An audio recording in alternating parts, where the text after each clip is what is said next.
Hey guys, tonight we're stepping into a world where silk rustles through cold stone corridors, secrets echo off chapel walls, and one wrong look or kiss can get your head lopped off. It's 1542, and you're Catherine Howard, beautiful, young, and about to be Queen of England. Sounds magical, right? Except for the part where you probably won't survive this. So before you get comfortable, take a moment to like the video and subscribe, but only if you genuinely enjoy what I do here. Also, drop your city and what time it is where you are. I want to know who's joining me on this midnight march into Tudor doom. Now, dim the lights, maybe turn on a fan for that soft background hum, and let's ease into tonight's journey together. You were born sometime around 1523 or 1524, though no one can agree exactly when. Record-keeping for noble girls was often as flimsy as the threadbare tapestries hanging in old manor halls. Your father is Lord Edmund Howard, a younger son of the Duke of Norfolk, which sounds grand, until you realise he's broke, incompetent, and barely scraping by. Your mother, Jocasta Culpeper, comes from better stock, and through her you inherit connections to court life that will shape everything ahead. Still, you're no Anne Boleyn, not yet. You toddle around as one of many children in a chaotic household. Your dad is frequently absent or drunk or bankrupt, or all three. But here's the kicker. Your family name, Howard, is one of the most powerful in England. Even if your immediate kin are a hot mess, you've got an uncle who is the Thomas Howard, Duke of Norfolk, a top advisor to the king. That's your golden ticket, even if it's hidden under layers of dysfunction and debt. As a child, you're sent off to live in the household of your step-grandmother, Agnes Tilney, the Dowager Duchess of Norfolk. Think of it like being shipped off to an elite boarding school, except the curriculum is a little sketchy. You're supposed to be learning courtly manners, music, reading, and sewing. Instead, the place is more like a hormonal summer camp. The girls sleep dormitory style in a single large room with little adult supervision. Late-night gossip, stolen kisses, and musical tutors who overstep boundaries. It's all happening under that roof. This is where young Catherine begins to gather her reputation, not as a temptress, but as a flirt. A girl glowing with curiosity and charm, with no idea how dangerous attention can be in a Tudor court. You're bright, musical, cheerful, and always craving warmth. Not bookish like some queens, not cold like others, just open and yearning. Which, in this world, might as well be a bullseye. There's one music master in particular, Henry Mannix, who gives you piano lessons and a few other lessons that aren't in any curriculum. You're maybe 13. He's a grown man. Let's be real. It's gross. But back then, no one talks about grooming or consent. People whisper, snicker, and let it slide. Then comes Francis Dereham, another man who takes more than he should. With him, there are letters, promises, and even rumours you might have called each other husband and wife. Though, whether it was legal or just some twisted teen fantasy is still debated today. Was it love, or was it coercion? Scholars argue endlessly. But one thing's certain. These early experiences set the stage for how people will judge you later, not as a teenager caught in adult power games, but as a manipulative temptress. The truth is less convenient, and a lot messier. You spend your days at the Duchess's estate in Lambeth, across the river from Westminster. You walk gardens with embroidered gloves, practice your lute, giggle behind hands with the other girls, and keep dangerous secrets stuffed under your mattress. You are in every way a product of a crumbling aristocracy, groomed for greatness without protection. Meanwhile, England itself is in full flux. Henry VIII has already divorced Catherine of Aragon, executed Anne Boleyn, your cousin by the way, fun family tree, and lost Jane Seymour in childbirth. Now he's on wife number 4, Anne of Cleves, and let's just say, it's not going well. He calls her a Flanders mare. Yikes. This is the world you're growing up in. A world of unstable queens, unpredictable kings, and a court that devours the naive. Then, the court remembers you exist. Your uncle, the Duke of Norfolk, pulls strings. Anne of Cleves' marriage is failing spectacularly, and Henry is hunting for fresh prey. I mean, companionship. The Duke sees you, now about 15 or 16, and thinks, why not Catherine? She's young, she's beautiful, and she can help us rise even higher. You're summoned to court to serve as a lady-in-waiting to Queen Anne. That's a big step up, but more importantly, it's a move into Henry's orbit, and he notices. Oh, he notices. The first time he sees you, you're glowing in soft silks, cheeks flushed from dancing, laughter trailing behind you like perfume. He's 49, gout-ridden, morbidly obese, and increasingly paranoid. But you? You're springtime incarnate, a walking rose garden. He's hooked. And you? You're confused, flattered, maybe a little horrified, but you know better than to say no to a king. And just like that, the trap is set. You haven't even put on the crown yet, and the walls are already moving inward. But you can't see that. You only feel the sudden rush of jewels, of power, of being wanted. It feels like love, but it's a spotlight. And in Henry's court, a spotlight always burns. You arrive at court breathless, half dizzy, swept up in the clamour of horns, perfume and silk.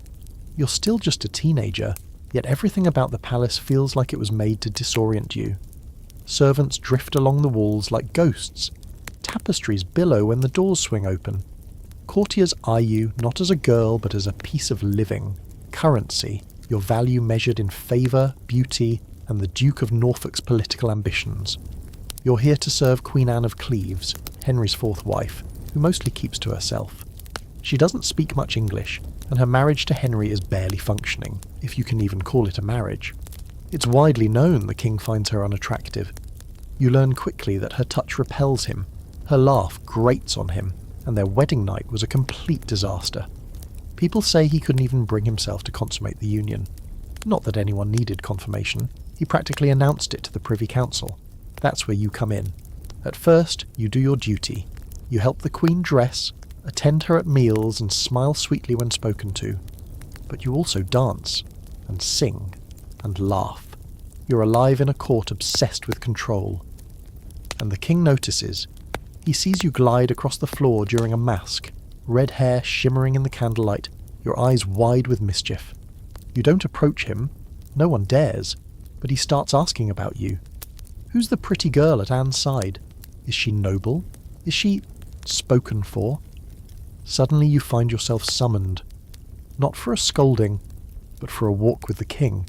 He's older, so much older than you imagined.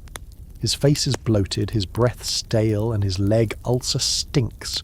No one will say it, but everyone smells it. Still, he's charming in his own theatrical, heavy-footed way. He flatters you, compares your cheeks to roses, calls you his little rose without a thorn. It's grotesque and thrilling all at once. You laugh, curtsy, and play the part, and it works. Too well. In a matter of weeks, Henry is obsessed. You're invited to private dinners. You're given gowns far too fine for a lady-in-waiting. The Queen notices, of course. Everyone does. But Anne of Cleves, she says nothing. She may not love her position, but she loves her head and intends to keep it. Then comes the great annulment. It's humiliatingly swift. Henry declares the marriage never consummated, therefore invalid, and Anne, to her eternal credit, agrees without a fuss. She gets a generous settlement and a few palaces. She even calls Henry her beloved brother. She knows the game and plays it flawlessly. And you win. Or at least it seems that way. The king proposes, or rather, he declares. You don't really have a say. You smile, nod, and let yourself be dressed in velvet and pearls.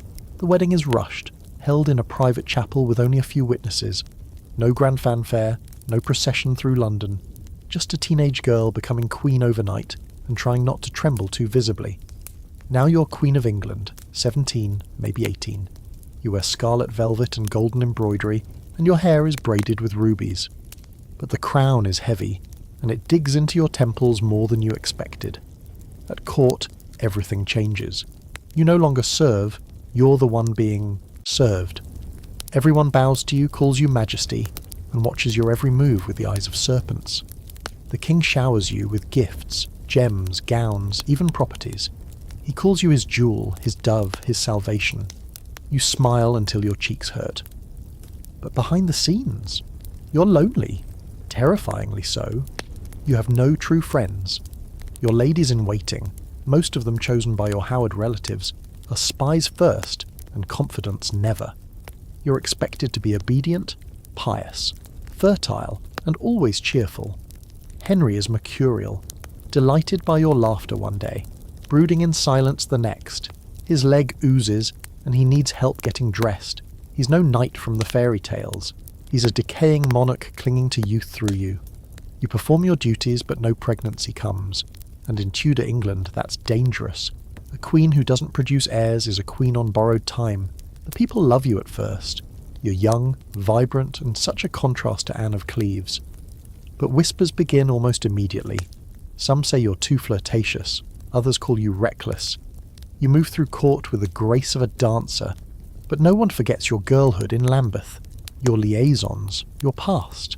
It's not public knowledge yet, but it will be. Even your cousin, the late Queen Anne Boleyn, haunts your story. She too was dazzling, flirtatious, and brought low by charges of infidelity. You know how her tale ended. Everyone does. Still, you can't stop yourself from craving warmth. The king's affection is performative and possessive. He wants a doll, not a wife. You want something else, something real, something that doesn't smell like rot and power. That's when Thomas Culpeper reappears. A member of the king's privy chamber, he's handsome, witty and dangerous, and you've noticed him for months. You know how to smile just long enough to let your hand linger when passing him a cup. You both know this dance, but acting on it, that's a gamble with your life. And yet, you're still 17, or maybe 18. The numbers blur, but the need for love is sharp as the blade waiting somewhere ahead.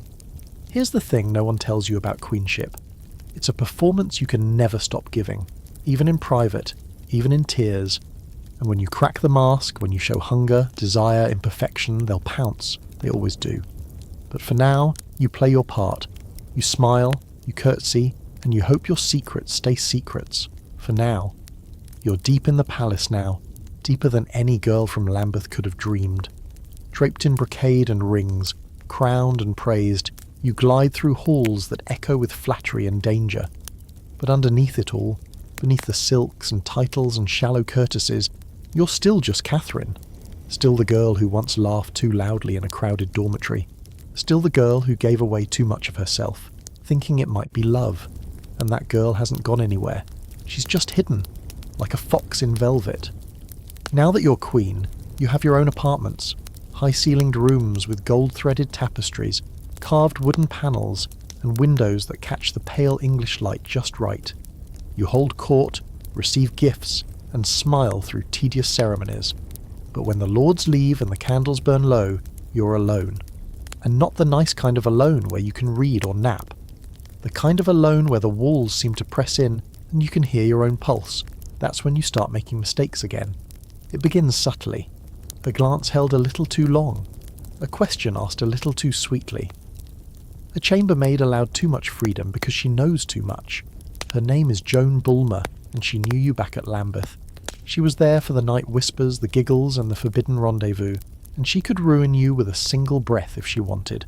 So instead of keeping her at a distance, you bring her close. Make her a lady-in-waiting even. Not because you trust her, but because you're terrified not to. And then there's Thomas Culpeper. Oh, Thomas! He's dashing, of course, and smug in that way only favoured courtiers can be. The kind of man who leans just a little too close when he whispers. The kind who calls you your grace with a smirk that says he's thinking something else entirely. You flirt with him. You don't mean to. Not really, but there it is. That electricity, that flutter in your stomach that has nothing to do with duty and everything to do with craving. A craving for something real in a world that feels hollow and scripted. You know better. You know what happened to Anne Boleyn. You know that the court is full of eyes. But still, you start to write. The letters are foolish, heartfelt, dramatic, desperate. You call him beloved. You say you miss him. You hint at meetings and secret promises. You never quite say the worst thing, but it doesn't matter. The implication is there, and implications in Henry's court are enough to destroy you. One letter you send him, delivered by your lady-in-waiting, Lady Rochford no less, says, "I long to see you, and I trust you more than any living man." You sign it. Yours as long as life endures. It's beautiful, it's tragic, and it's basically a written confession.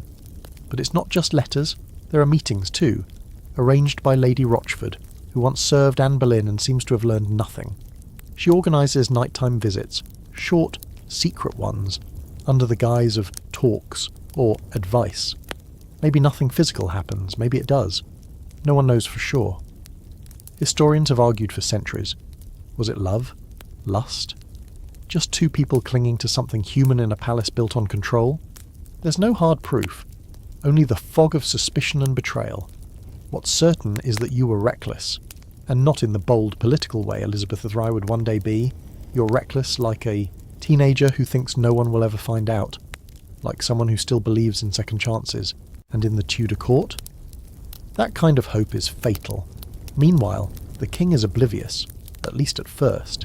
He parades you around like a prize, shows you off at feasts, kisses your hand with public affection.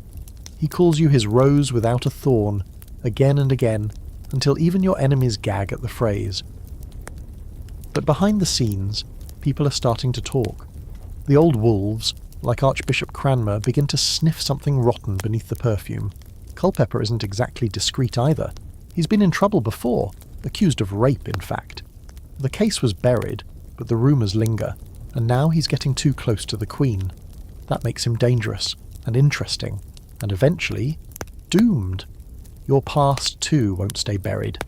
Francis Derham, your old flame from Lambeth, resurfaces at court, hoping for a position. He assumes, wrongly, that you'll reward his silence with favours. You don't. Instead, you panic. You bring him into your household as a secretary, trying to contain him. But that just gives him more access, and more time to talk, and talk he does. To the wrong people, in the wrong tone.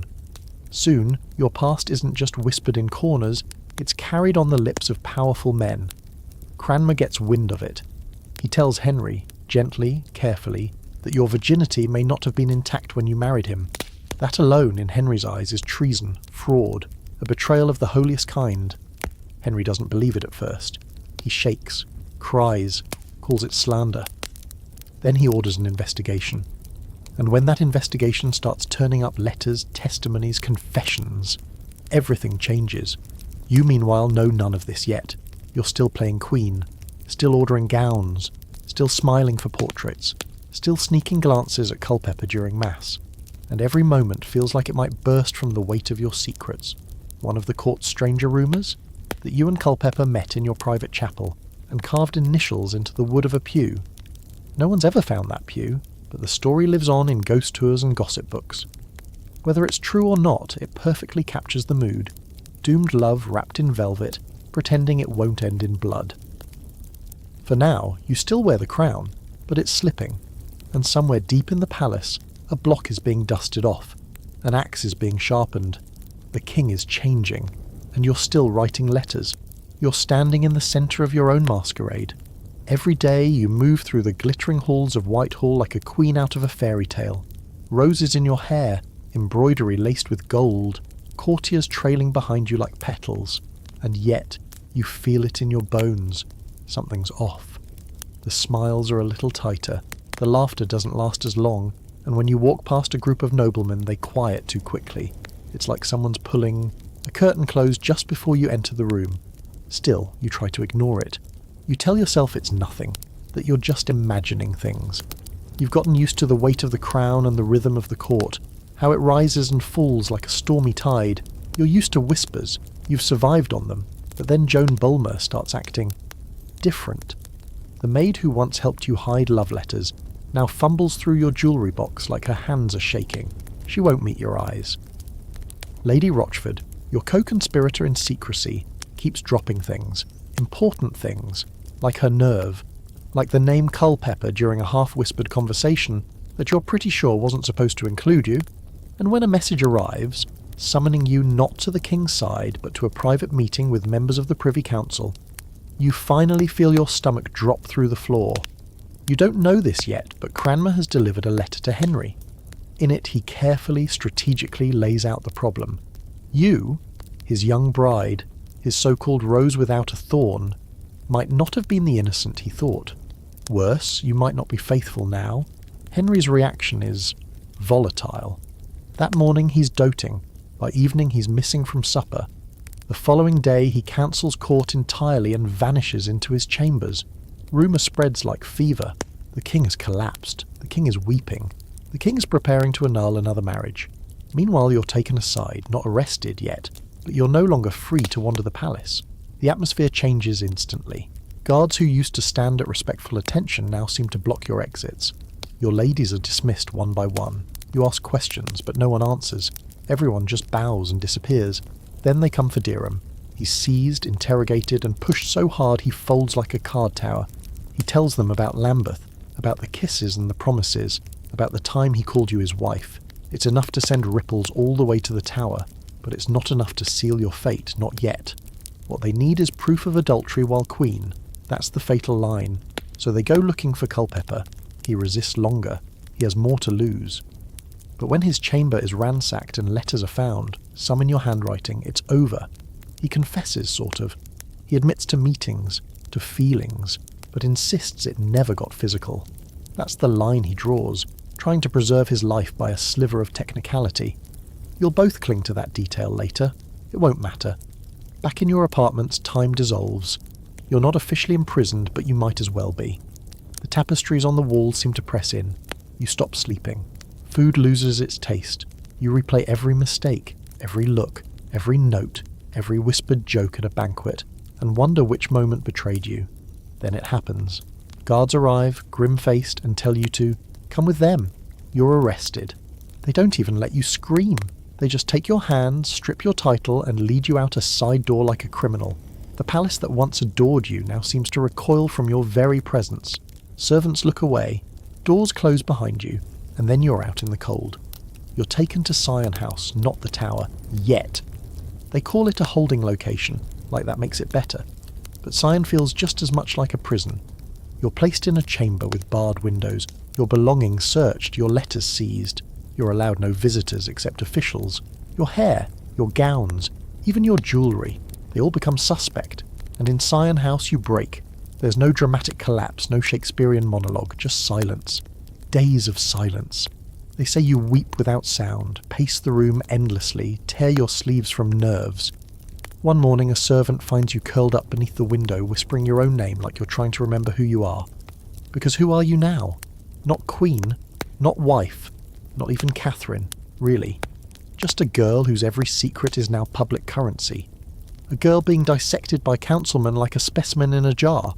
You're eventually interrogated. They ask questions so calmly it makes your skin crawl. Did you love Derham? Did you call him husband? Did you commit adultery? What about Culpeper? Who arranged the meetings? What happened in the bedchamber? Every question peels you back until there's almost nothing left, and every answer traps you further. Here's the real twist. You admit to your past with Derham. You say it was a mistake. You say he forced you, that you were too young to understand, that you thought it was love. Historians will debate forever whether you're telling the truth, or just trying to survive. But the damage is done. By confessing to premarital relations, you're admitting you deceived the king, which legally means your marriage was invalid. And that's all Henry needs. He doesn't speak to you. Not once. Not directly. Not in a note. He simply issues orders. You're to be stripped of the title of queen. Your household is dissolved. Your family questioned. Several of your Howard relatives are imprisoned. Your uncle, the all-powerful Duke of Norfolk, quietly disappears from court. Everyone's running for cover, and you're left behind like wreckage. The last thing to go is hope. Not all at once, but piece by piece. When the guards stop pretending to be polite. When the meals get smaller. When you hear that Culpeper and Derham are to be executed and not gently. You ask if you'll see the king. They tell you no. You ask if you can explain. They say nothing. You ask if he still loves you. And someone finally answers. His Majesty no longer speaks your name. The morning is grey when they finally move you. Fog clings to the edges of the road like a reluctant curtain, as if the weather itself doesn't want to witness. What's coming? You're bundled into a barge, cloaked in wool and silence, and ferried down the Thames like contraband. The water slaps against the hull with slow, steady indifference. You don't speak. No one does. Even the guards seem nervous. Maybe because they know they're not transporting a criminal, not really. They're transporting a girl the king once called his rose without a thorn. And now? Now, you're just a ghost with a pulse. The Tower of London rises ahead, grim and pale against the sky. You've seen it before, of course. Everyone at court has. It's part of the landscape, part of the threat. But you've never entered it like this. Not as a prisoner. Not under orders signed by the very man who once kissed your hands and called you his salvation. Your feet hit the stone landing, and a strange calm settles over you. Maybe it's shock, maybe it's something worse. A part of you still doesn't believe this is real, that it will go this far. You think, maybe if I explain, maybe if he just sees me again, it'll change things. But no message comes, no pardon, no king. Just the cold embrace of the tower's gates opening like jaws. They take you to the same royal apartments Anne Boleyn once stayed in, just before her execution. You know this. You've heard the stories. You can almost feel her there, the way people feel ghosts pressing gently against their spine. The walls are the same, the shadows stretch in the same direction.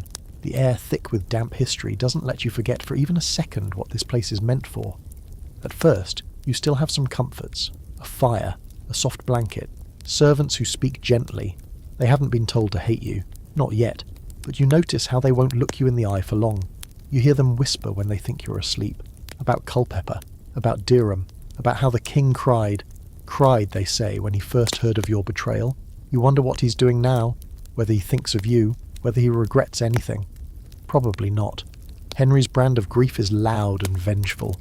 He breaks things when he's hurt, sometimes people, and this time, you're the thing he's breaking.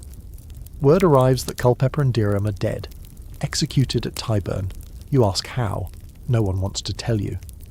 But eventually someone slips, with that particular brand of morbid English politeness. Derham was hanged, drawn and quartered. You blink. You don't understand at first. The words come slow. Hanged, drawn, quartered. It's not just execution. It's theatre. It's a message, carved into a man's body. And he wasn't even guilty of adultery after your marriage. Just before, just a footnote in your story. And yet they ripped him open like a cautionary tale. Culpeper was luckier, if you can call it that. He was beheaded, clean, official, no fanfare. And Lady Rochford, arrested. The woman who once helped coordinate your secret meetings is now babbling in her cell, according to rumour. Her mind unravelling. Or maybe just playing a clever trick. Some say she's gone mad to avoid execution. Others say she was always a little cracked. Either way, she's next. The tower becomes quieter by the hour. They don't let you speak to anyone now. Your meals come on wooden trays, your clothes are taken. You're given a simpler gown, rough at the collar, with no jewels, no colour. Just grey wool and hopelessness. Then finally, they tell you, you're to be executed. The words come like a velvet hammer, delivered by a man who's clearly reciting from memory, his voice flat. For treason against the king's majesty, you might as well be reading a grocery list. You nod. You say nothing. You sit back down. The floor sways under your feet, even though the earth isn't moving. They give you 2 days. That night, you don't sleep. You don't cry either. You just stare at the ceiling and think of your childhood, of the music room in Lambeth, of Francis Derham's boyish grin, of Culpeper's hands, of the time you laughed so hard at a mask that wine came out your nose and the king actually smiled. You think of the letters you wrote, foolish and brave. You wonder if anyone kept them. The next morning you ask for a block. Not the block, just a wooden one. To practice. The guards look at you like you're mad, but they bring it anyway.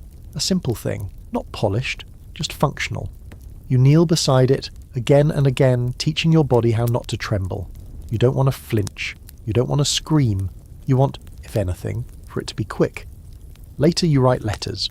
Not to the king, he won't read them, but to your family, to your brother, if he's still free, to the Duchess of Norfolk. You try to explain yourself, or maybe not explain. Just be remembered, your execution is scheduled for the morning of February 13th, 1542. The night before, they say, you sleep like a child, peacefully. Or maybe you were just too exhausted to do anything else. A girl can only hold herself together for so long. You wake up before dawn. The world is quiet, almost gentle. A mist hangs over the tower green. You dress slowly, carefully. A velvet gown in dark crimson. No jewellery, no veil. You tie your hair back. You want your neck exposed. You want to make it easy. The guards lead you outside. The executioner is already waiting. And beyond him, the block. It's real now. Not something to fear in the distance. Not something you can rehearse away. It's just there. Final. Solid. Waiting. You take a deep breath. The last one you'll ever take as Catherine Howard, Queen of England, and you walk forward. The The tower green is still soaked in early morning chill, the kind that clings to your sleeves and sinks straight into your skin. A fine mist hovers just above the ground, curling like ghostly tendrils around the boots of the small crowd gathered to watch. You wonder, do they feel the cold? Or are they too busy pretending? They're not here to see a girl die? You were expecting more people, honestly, but the king has kept this one private. Too messy, too embarrassing. It's not a state affair like Anne Boleyn's execution. No drums, no scaffold built tall above the crowd. Just a quiet green square surrounded by stone. Some pressed officials, a few guards, and a single executioner waiting beside a low block of dark wood. You're only 19. There's something disturbingly small about everything. The block isn't much higher than your knees. The crowd isn't large enough to be a spectacle. Even the wind seems to hush as you approach. Maybe it's mercy. Maybe the world knows it's about to take something too young and too breakable. You walk slowly, each step measured. Not out of ceremony, but because your knees might give out if you move too fast. You've heard tales of people dragged to their deaths, screaming and clawing the air. You won't be one of them. If you can't be remembered for long, at least let them say you had dignity. There's straw spread across the green to soak up the blood. That detail sticks with you. Straw, not cloth, not silk, just hay, like you're a farm animal. Your shoes crunch against it as you take your place. You notice the executioner is young, not a man with grey hair and tired eyes. Young like you, maybe a little older. He doesn't meet your gaze. Someone asks if you have any final words. You hesitate, then kneel down. The fabric of your gown pulls around you like a wilted rose. You place your hands in your lap. You've thought about what to say for days, something noble, something defiant. But when you open your mouth, your voice is softer than you expect. "I die a queen," you begin, "but I would rather die the wife of Culpeper." A hush follows, sharp and brutal.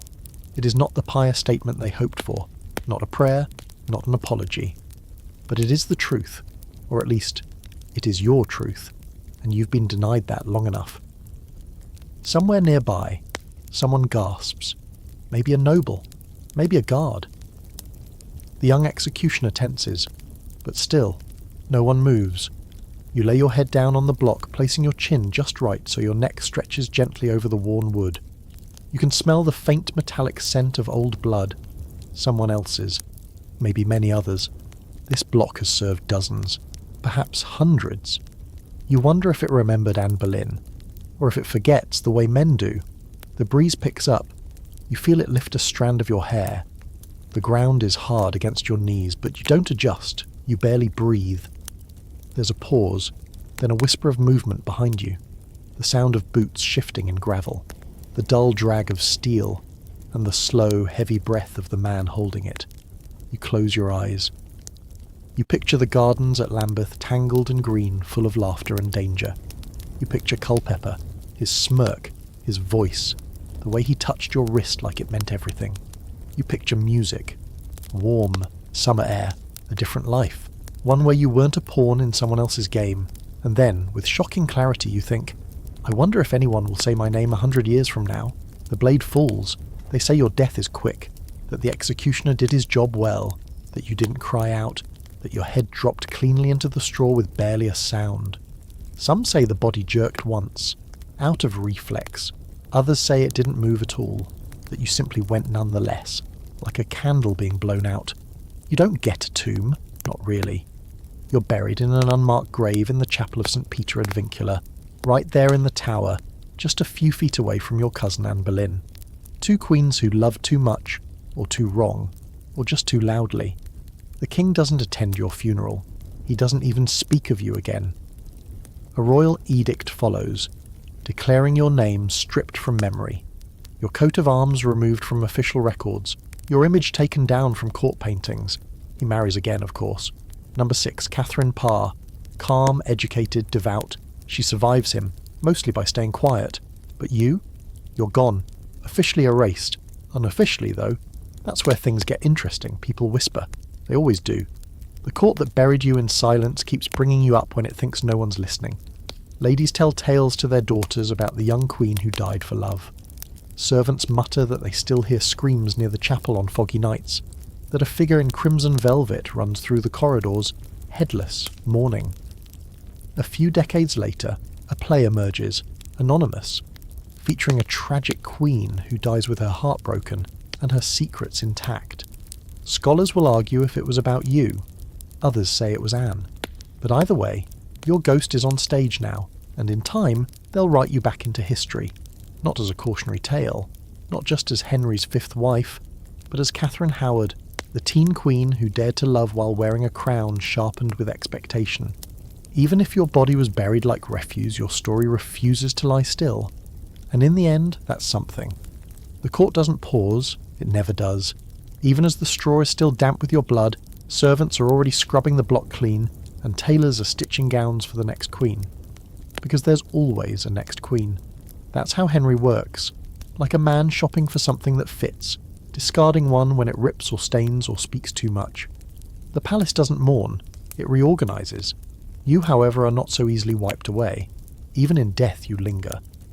In the days that follow your execution, there's a particular unease in the royal corridors.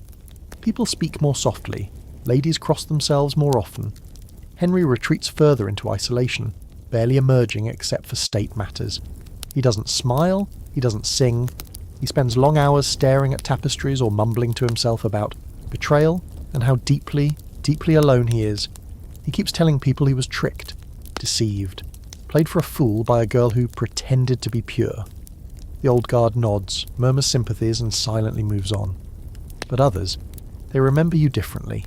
Servants talk in hushed voices about how you used to laugh in the garden, head thrown back, eyes sparkling with something fierce and young and unbroken. They whisper about the way your presence warmed a room, how even the grumpiest chambermaids caught themselves smiling when you passed. Some of your ladies-in-waiting keep small trinkets of yours tucked in drawers. Hair combs, scraps of silk, dried flowers once picked during a stroll along the Thames. And late at night, they say, there's a presence in the Queen's gallery, a shift in the air, a cold that presses against the spine, and sometimes, if you're alone and unlucky, you might hear footsteps, light ones, the kind that would belong to a girl in slippers, running, always running. But before we go full ghost story, let's talk about the surviving players of your short, sharp tragedy. First, the Howard family. They were supposed to rise with you, that was the plan. A niece on the throne, a network of cousins and uncles pulling the strings behind the curtain. But instead of climbing, they fell hard and fast.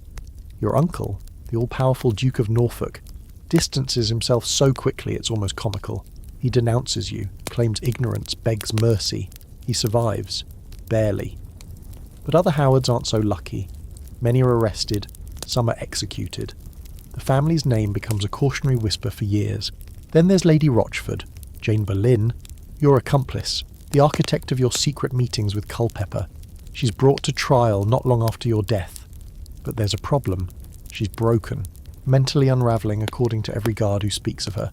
She rants about shadows, says Anne Boleyn talks to her in her dreams, calls herself a puppet caught in a play written by ghosts. And here's where Tudor law throws in a twist. Traditionally, the insane can't be executed, but Parliament decides that for her, they'll make an exception. So they pass a law allowing the execution of the mad, just for her. She dies not long after you, her head taken on the same block, her story buried even deeper than yours. History will argue for centuries whether she lost her mind out of guilt, or whether she was only ever pretending. And then, of course, there's Culpeper. He left behind very little. A confession filled with half-truths and damage control. He claimed you loved him. Yes, but that nothing physical happened. That it was only feelings. Just foolish letters and long glances and stolen meetings where the air between you said more than any touch ever could. He tried to protect himself. Tried to draw a line that might save his neck. It didn't work. He was executed days before you, buried in the common graveyard, forgotten by nearly everyone but you. Historians will debate forever whether you two were lovers in body or just in heart, whether it was a physical affair or simply emotional treason. And really, does it matter? In Henry's world, the crime wasn't what you did, it was what you felt. And feeling anything for someone who wasn't him, that was enough. One particularly strange detail, something whispered through the court like a riddle, was the rumour that Culpeper had a keepsake of yours with him at the time of his arrest. A locket, they say, gold. Inside it, a lock of red gold hair. Yours. whether he wore it out of love or out of fear is anyone's guess. It's never found after his execution. Some say a guard stole it. Others think it's still buried with him, pressed close to his chest, the last warmth he ever held. Henry, meanwhile, moves on with exhausting speed. He marries Catherine Parr about a year later. She's everything you weren't. Calm, educated, mature, but also smart. Smart enough to hide any trace of herself that might cause trouble. She plays the game, and she survives. But even she must have known that one wrong step could turn her into the next name etched in Tower legend. She keeps her love letters hidden, her thoughts silent. She watches the wind like any good wife of Henry must. Still, people compare her to you. Silently, unfairly. She's the caution. You're the warning. And so, your story slips into folklore. They start calling you the unhappy queen. They turn your short life into a morality tale for noble daughters. Don't be like Catherine, they say. Don't fall for flattery. Don't trust letters. Don't forget your place. But the irony, of course, is that you never had a place. You were born into a family that tossed you to wolves, raised in a home with no walls, thrust into a marriage where affection was a weapon, and punished for trying to feel anything genuine in a world designed to crush anything soft. You never had a chance, and maybe that's what haunts people most. Not your crimes, not your downfall, but how inevitable it all was. How could a girl like you have survived? You couldn't, and so your story becomes a ritual, told and retold, written down by scholars, twisted by playwrights, whispered by girls in candlelit rooms who wonder if they'd have done anything differently in your place. Spoiler. They wouldn't have. Because you didn't die just because of who you loved. You died because you were young. You died because you weren't allowed to be anything else. You're gone from the court, buried beneath stone and shadow, but your name still passes through lips in broken syllables. Not everyone mourns you, not openly. But among the women, especially, there's a kind of uneasy reverence. You're a reminder of what happens when a girl in silk steps an inch out of the line. You're not just a fallen queen, you're a lesson, a warning stitched into the air itself. And yet, for all the cautionary tales spun in your name, people can't stop telling your story. It's too strange, too sudden, too soaked in glamour and grief, like a candle burning at both ends that flares once, bright and blinding before the room goes dark. There are strange details that stick in people's minds, odd, small things they repeat, like bits of superstition. How you practiced placing your head on a block, how you wore red on the day of your execution, not for vanity, but because red was the colour of martyrdom. How the king refused to see your body afterward, even though he once claimed he couldn't bear to be apart from you for more than a day. And how, in your final hours, you supposedly clutched a miniature prayer book so hard that the leather cover tore beneath your fingernails. Are those stories true? No one can say for sure, but they feel true. And in the world of Tudor gossip, that's more than enough. Behind the scenes, the government tries to seal your story up. They confiscate every letter, every trinket, every loose end they can gather. They erase you from records where possible, and revise others to fit the narrative. Catherine Howard, faithless wife, executed for high treason.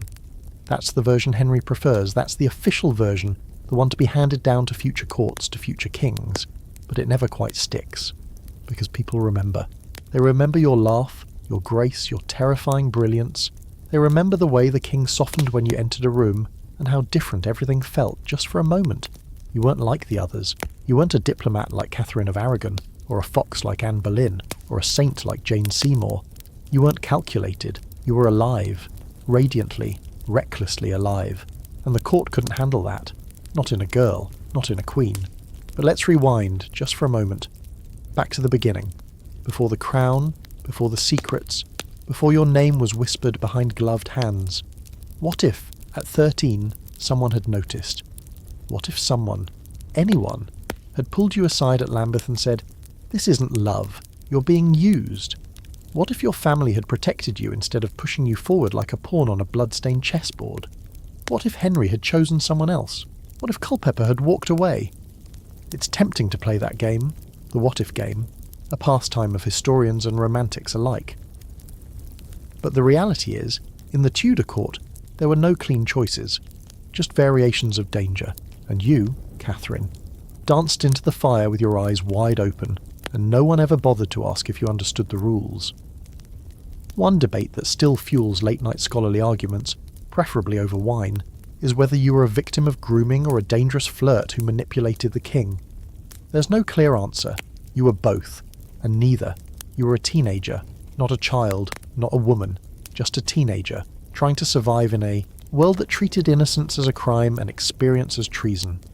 Some historians argue you were far more cunning than people give you credit for, that you knew what you were doing when you accepted Henry's courtship, that you understood the risk in loving Culpeper, that you arranged the meetings with deliberate skill. Others claim you were a pawn, too young, too unprotected, swept into a role designed to consume you.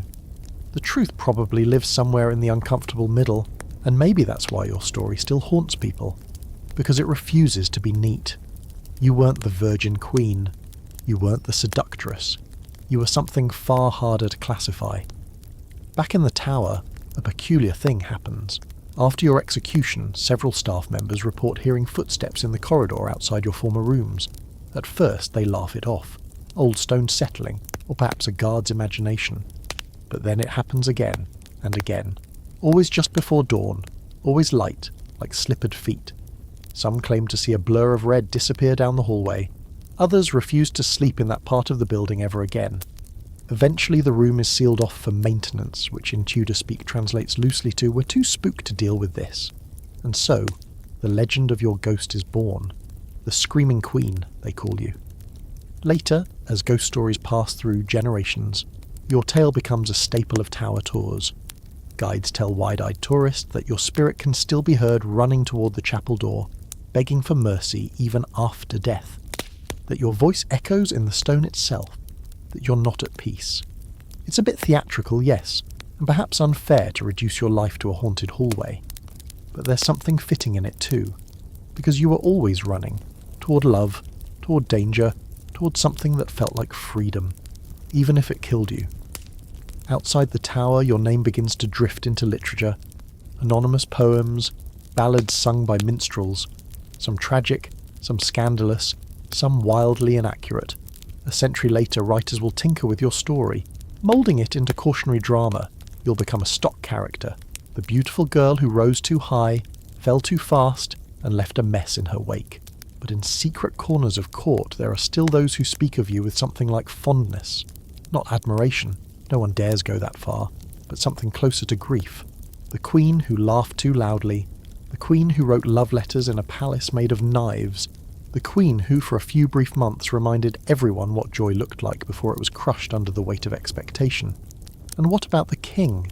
He never publicly repents, never admits he was wrong. But some claim that in the last months of his life, fat, sick and slipping toward death, he dreams of you.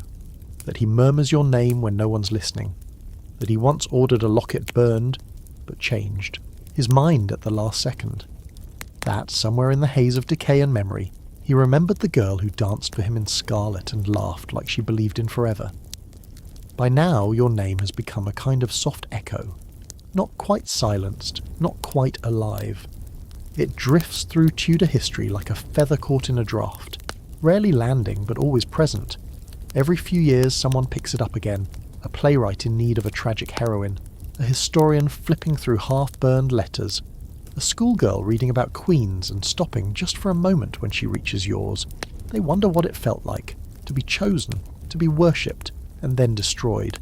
And the strange thing is, despite everything, despite the silence of the crown and the cold stone of the tower, you're still fascinating.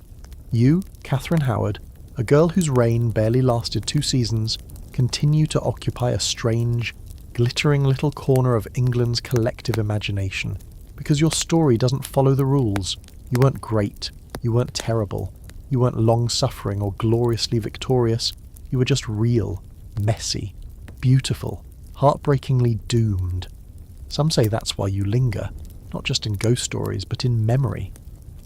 Now let's return for a moment to those letters.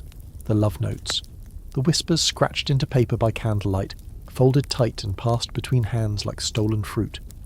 Most were seized by Henry's men during the investigation. Most were destroyed, but not all. A few fragments survive, preserved by accident or by someone with a conscience.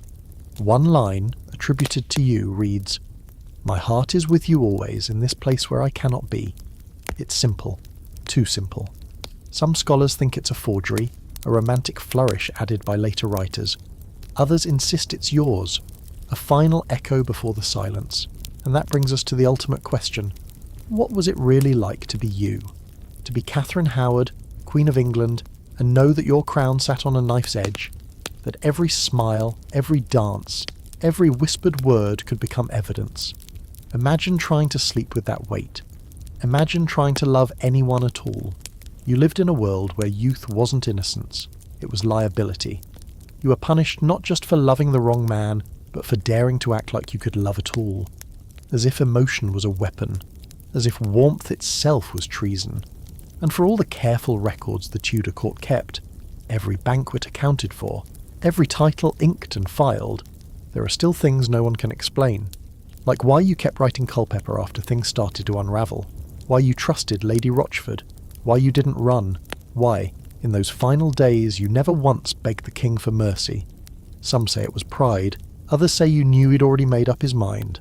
But there's one account whispered through generations that you once said, "If I must die, I will die standing."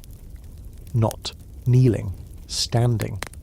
That line stuck with people, enough that it made its way into ballads, into dramatisations, even into children's school books long after the monarchy moved on. It doesn't matter that it might not be true. The idea of it is powerful. The image of you, too young, too clever, too bruised, facing death with something like defiance. It's not what Henry wanted. He wanted you to be the villain in his version of events, the seductress who betrayed him, the foolish girl who dared to pretend she was queen. But instead you became the one thing he never quite knew how to destroy, unforgettable. Meanwhile, the Tudor court tries its best to erase the chaos you left behind. By the time Henry marries Catherine Parr, everything has been cleaned up, on paper anyway. The court is tidier, the Queen is more obedient, the gossip is quieter, but behind the painted smiles and polished etiquette, everyone remembers. No one says your name aloud, but it's always there, floating, especially among the women, because it's the women who understand your story most intimately. Not just the scandal, but the machinery that chewed you up. They know what it means to smile when you want to scream, to be expected to charm, to flatter, to obey, and to be punished for failing to read minds. They know what happens when a girl's past is used as a weapon, when purity is currency, when survival means silence. You weren't the only one, just the one who didn't make it out. And as time goes on, your legacy mutates. In the Victorian age, you're turned into a romantic tragedy, a fallen woman redeemed by love. In the 20th century, you're a feminist symbol stripped of the caricatures and seen instead as a victim of power imbalance and abuse. And now people don't quite know what to do with you. You're not a neat package, you don't fit into tropes, and that's what keeps you interesting. Quirky fact. Your name still shows up in marriage advice columns from time to time, mostly as a caution, don't be a Catherine Howard. Which is ironic considering you never got the chance to really be a wife at all. There's a cottage industry around your story. Historical fiction novels, television dramatisations, costume dramas with breathy dialogue and soft lighting. Some get it wrong. Most try their best.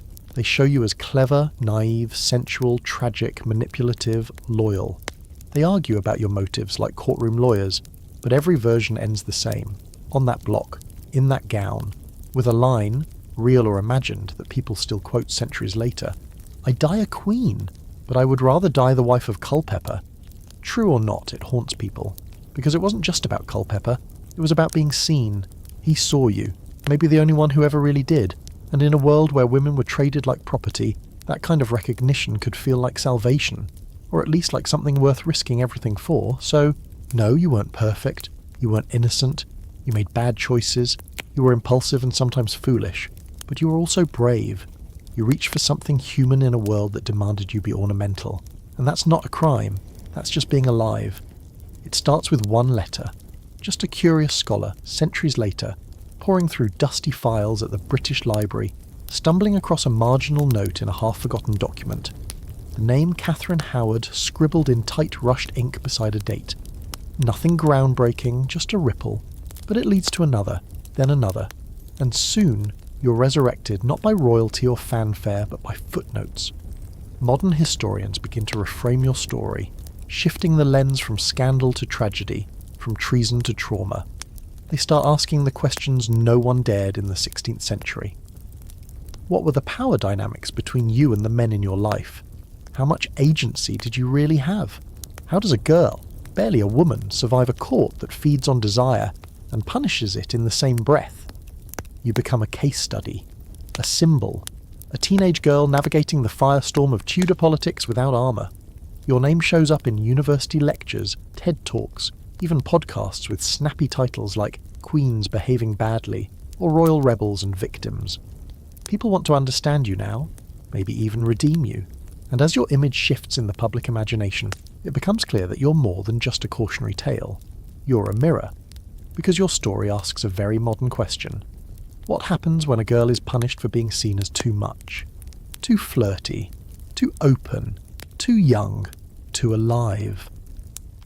It's not hard to draw lines between your world and ours, between your letters and texts sent late at night, between your banishment and a modern-day cancellation, between the way men pass judgment on your past and how women today still face scrutiny for choices that were never really choices at all. You become, unintentionally, a time-travelling figure, still relevant, still uncomfortably familiar. And let's not forget the ghost tours, because yes, your story has also been turned into nighttime entertainment. At the Tower of London, guides gather nervous tourists and dim their lanterns just before leading them into the haunted gallery, and then they tell your story. The teen queen, the secret lover, the tragic betrayal. They say your ghost runs down the hallway just before sunrise, banging on the chapel door, begging Henry for mercy. Some visitors laugh, some shiver, some swear they hear the screams, others swear they see you. One American tourist even claims you brushed past her in the Tower gift shop, just a cool wind on her neck and the faint scent of roses. The staff quietly rolls their eyes, but later a young employee doing stock in the back room glances up and sees a red-haired girl in Tudor dress standing silently near the exit. She vanishes before he can say a word. Prank? A trick of the light? Maybe. Or maybe your story won't rest. Maybe it can't. But let's step away from ghost stories for a minute and look at something far stranger. The debate over whether you were ever really queen at all. It sounds absurd, right? You wore the crown. You signed royal documents. You hosted audiences and received foreign dignitaries. But because Henry later annulled your marriage, on the grounds that you lied about your past, some legal historians argue that technically you weren't a queen in the legal sense, that you were only ever treated as one. It's a cruel irony. You lived the nightmare. You died the death. But still, they want to erase the title. Still, others push back, loudly. They argue that Henry's sudden revisions don't change the reality. You were crowned, addressed as Majesty. You had a household. You were queen. Maybe not for long, but long enough to matter. And here's the kicker. No matter what they decide in the dusty corners of academic circles, the world already remembers you as Queen Catherine, the one who danced too brightly, who dared to feel something real, the one whose head fell for love. You're even immortalised in rhyme, along with Henry's 5 other wives. Divorced, beheaded, died, divorced, beheaded, survived. You're the second beheaded, right after Anne Boleyn, neatly slotted into the rhythm. It's catchy, memorable, disturbingly cheerful considering what it represents. But it also flattens you, turns your story into a syllable. And let's be real, you were never just a syllable. You were a full sentence, maybe even a paragraph. Chaotic, warm, vulnerable. A girl trying to thread her way through a royal machine without being consumed by it. There's even a musical now. Yes, a musical, where you sing, on stage, in rhinestoned Tudor glam, telling your side. It's cheeky, pop-infused, and surprisingly poignant. You sing about being more than just someone's wife, more than a punchline in a history book. You sing to be remembered, and they cheer. Every night. Because for all the centuries of silence, people want to hear you now. They want to understand, to grieve with you, to wonder what might have been. What if you'd married someone else? What if you'd been allowed to love without fear? What if you'd been born 50, 100, 500 years later? Would you have made it out? Would you have survived? We can't know, but here's what we do know. You mattered. You left a mark, not with war or law or empire, but with something far more dangerous: emotion. You remind us that history isn't just battles and treaties, it's people. Messy, yearning people, caught in the machinery of power. People like you. People who loved the wrong person at the wrong time and paid for it with their lives. So while others may forget, may argue, may debate, you still drift through time, sometimes in whispers, sometimes in footsteps, sometimes in spotlights and standing, ovations, still running, still calling out, still refusing to disappear. It's strange how the most fragile legacies often end up being the hardest to erase. You'd think a brief, scandal-ridden reign like yours would be buried under the weight of history, the wars, the treaties, the names carved into marble. But here you are, Catherine Howard, lingering like perfume in a locked room, impossible to shake. You may not have ruled with policy or penned laws or given birth to a future monarch, but you haunt the timeline just the same, not as a ruler, as a feeling. And the feeling is this: what if no one ever protected you? That question lingers. It hangs over every retelling of your story, because the deeper anyone digs into your past, the more alarming the patterns become. From your earliest days at Lambeth in the care of your dowager step-grandmother, the so-called school for noble girls was more chaos than structure, more gossip than guidance, a place where the girls were left unchaperoned and the men, musicians, secretaries, tutors, hovered too close. And you were so young, too young. Your first brush with affection came from Henry Manox, a man meant to teach you music, who instead taught you a version of desire layered in power imbalance. Modern historians point to these relationships now and use words like grooming, coercion, and abuse. But in your time, no one even blinked. Teenage girls were expected to be vessels of virtue and silence, yet somehow also seductive and polished and ready for marriage by 15.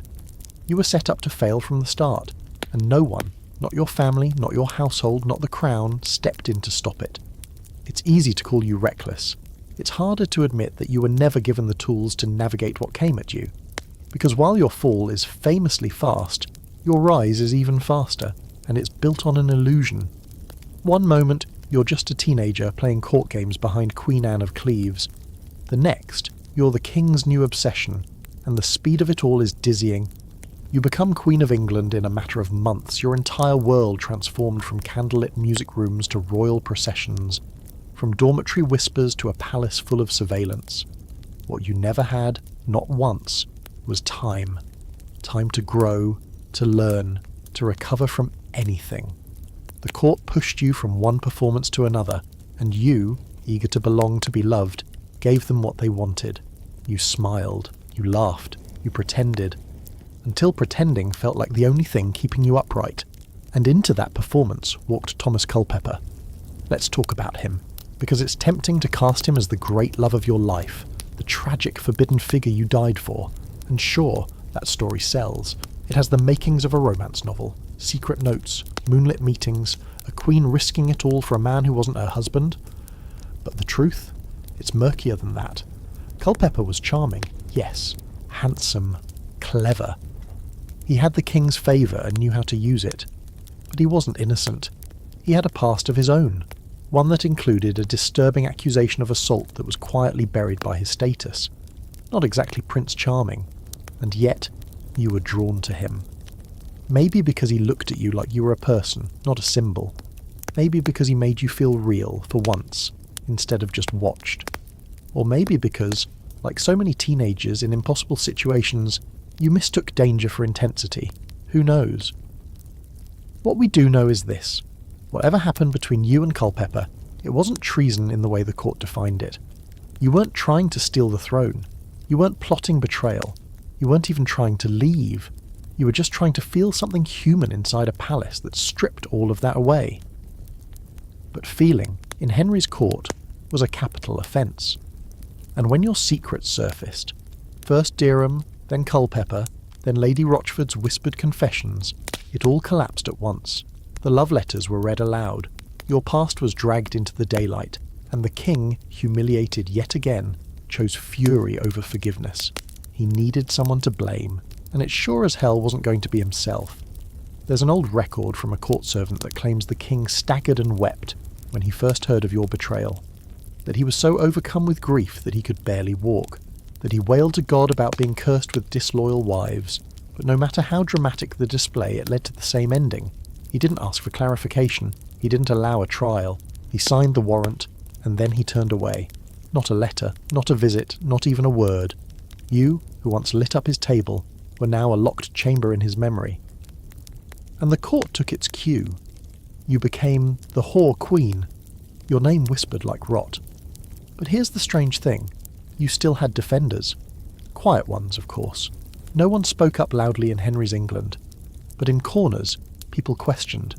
They asked why you were the only one punished so violently. Why a girl with no real power was treated as a political threat. Why your confession was considered evidence, but your pleas for understanding were ignored.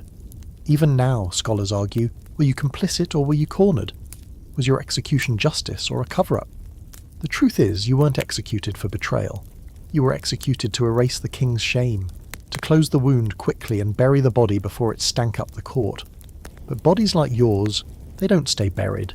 Your name slips through the cracks, in paintings misattributed to Anne Boleyn, in poems about doomed youth, in academic papers that dig into your psyche like archaeologists with scalpels. And in every one of these retellings, you refuse to flatten.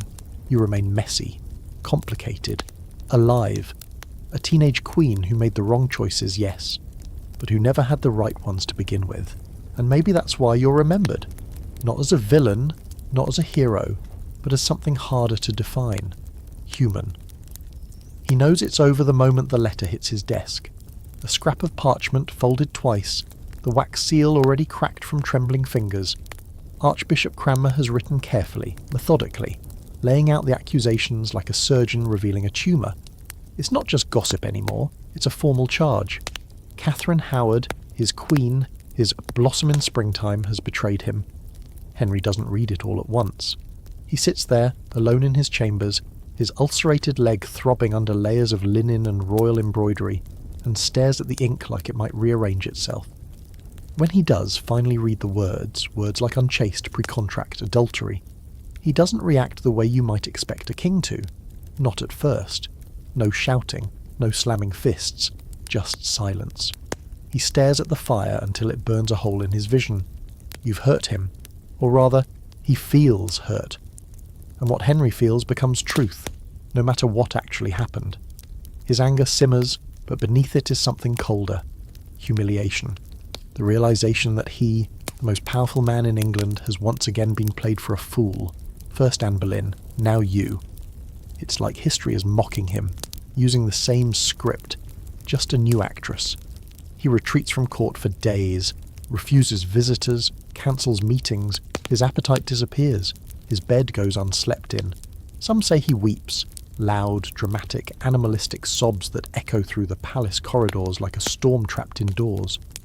Others say he simply stares at the wall and whispers your name, not like a curse, but like a prayer gone sour.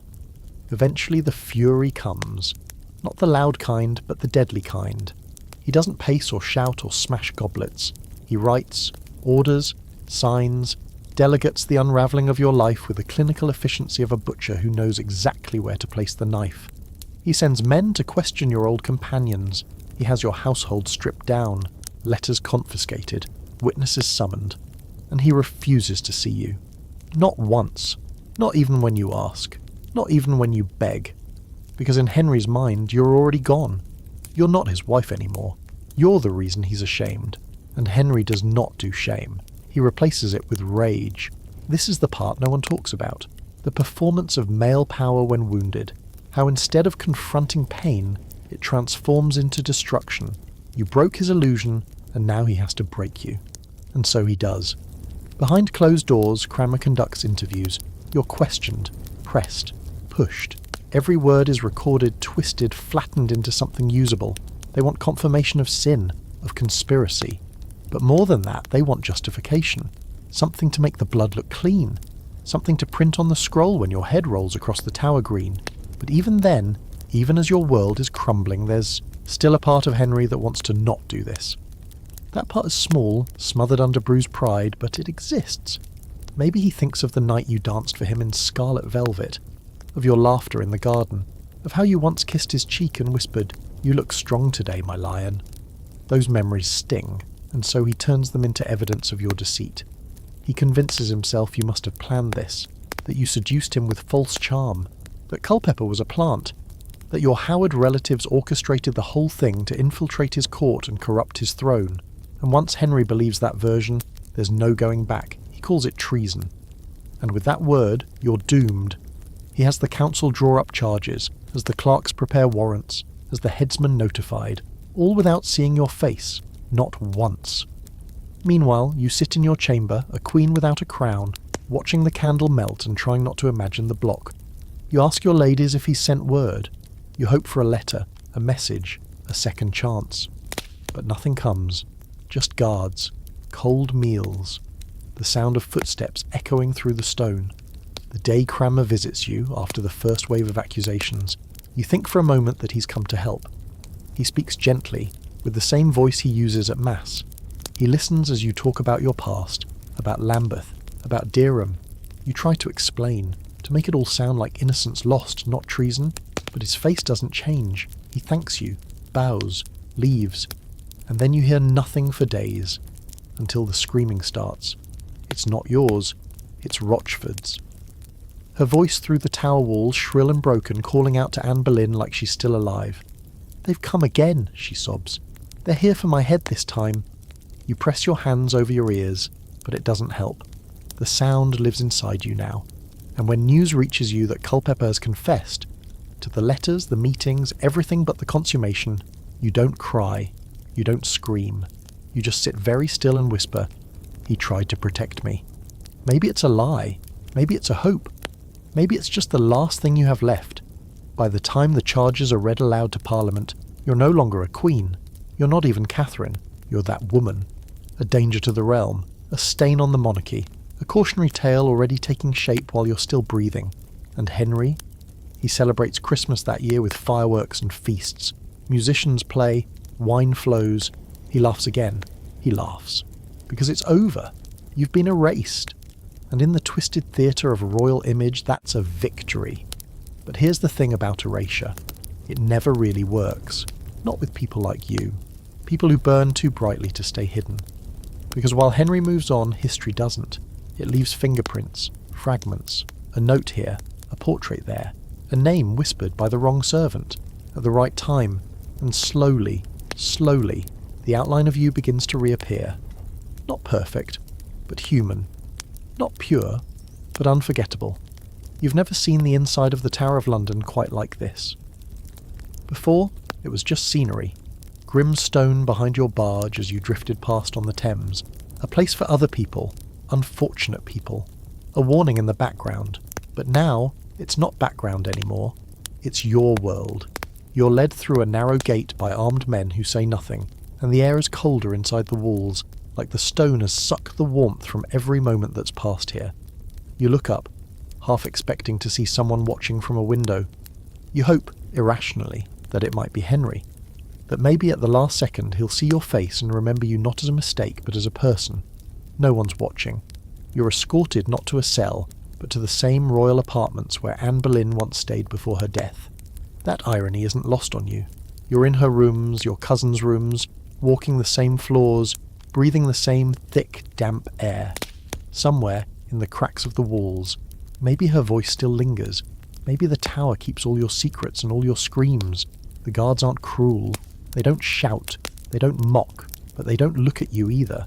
They've been trained for this, and they're tired of queens. Your name may still be Catherine, but to them you're already a ghost. The windows are high and narrow, barely more than slits, and even when you press your face against the cold stone you can't see the sky. Just the mist. Just the courtyard. Just the scaffold being quietly constructed plank by plank. You ask for writing materials. They bring you quills and a small pot of ink. You begin a letter to Henry. You try 3 times to start it. "My lord," "Your Majesty," "My husband." But the words slide sideways. Nothing sounds right anymore. What do you even say to a man who's ordered your death and refused to hear you speak? In the end, you write something simple, something that feels both too much and not enough. I did not know how to be what you needed. I only knew how to be what I was. You don't sign it.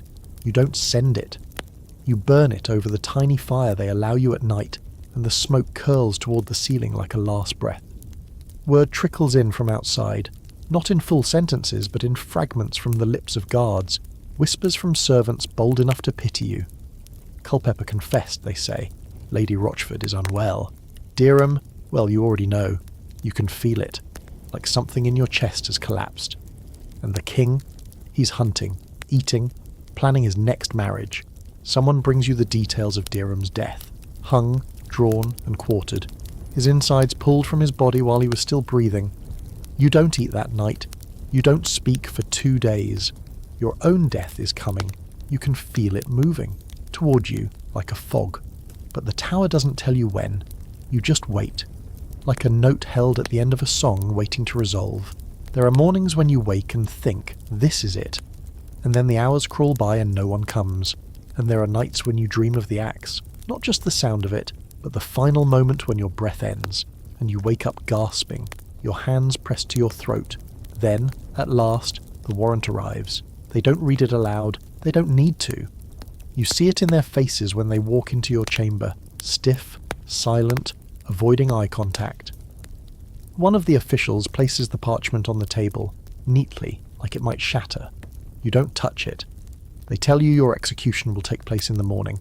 It's February 12th, 1542. The sun is low. The light through the narrow window cuts across the floor like a blade. You don't cry. Not now. You've cried already. Quietly. For hours. For days. Now there's a strange stillness in your chest, like something's already given up and floated out of you. You're exhausted. You're 19. You asked for one thing. A block to practice on. At first they hesitate. One of the younger guards looks disturbed, but another nods, mutters something about dignity, and an hour later they bring you a block, rough and low, not even sanded. They leave you alone with it. You kneel, adjust, try again. You learn to position your neck just right so there's no chance of hesitation, no flinching. You don't want to make it harder for the executioner. You don't want it to hurt more than it has to. You whisper to yourself, over and over, I am not afraid. I am not afraid. You hope it'll be true eventually. That night, you ask for a priest. You confess your sins, both real and imagined. You ask for forgiveness not because you think it will change your fate, but because you need to speak. You need one person to hear your voice and remember that you were here, that you existed beyond scandal and shame. After the priest leaves, you sit by the window. You think of your childhood. You think of the girls at Lambeth, of music lessons and stifled giggles. You think of Francis Derham, of Thomas Culpeper, of the way they looked at you like you were something special. You wonder if it was love, or if you just wanted it to be. You don't sleep. Instead, you pray for silence. Not mercy, not a miracle, just silence. You want your last moments to be still. When the sky begins to pale, you rise, dress in crimson, the colour of martyrs. No jewels, no veil. You smooth your hair back and walk to the mirror. You're beautiful. You're 19. You're going to die. You place your hands over your heart and whisper, let it be quick. Let it be clean. And then you wait for the door to open. The door creaks open just after dawn. No fanfare, no official trumpet blast to announce your end. Just footsteps in the corridor and a low voice saying, it's time. You nod. You don't speak. There's nothing left to say. The gown you wear is warm, wool-lined and rich in colour, but you still feel the cold sink in, as if the tower itself has begun to reach for you. The guards who lead you are stiff with discomfort. You've seen these men before, back when you were queen, when they bowed and smiled and pretended you mattered. Now their eyes glance past you. Now their movements are all business. The walk is short but impossible. The tower grounds are quiet this morning, hushed in a way that doesn't feel respectful, just practical. The crowd is smaller than you imagined.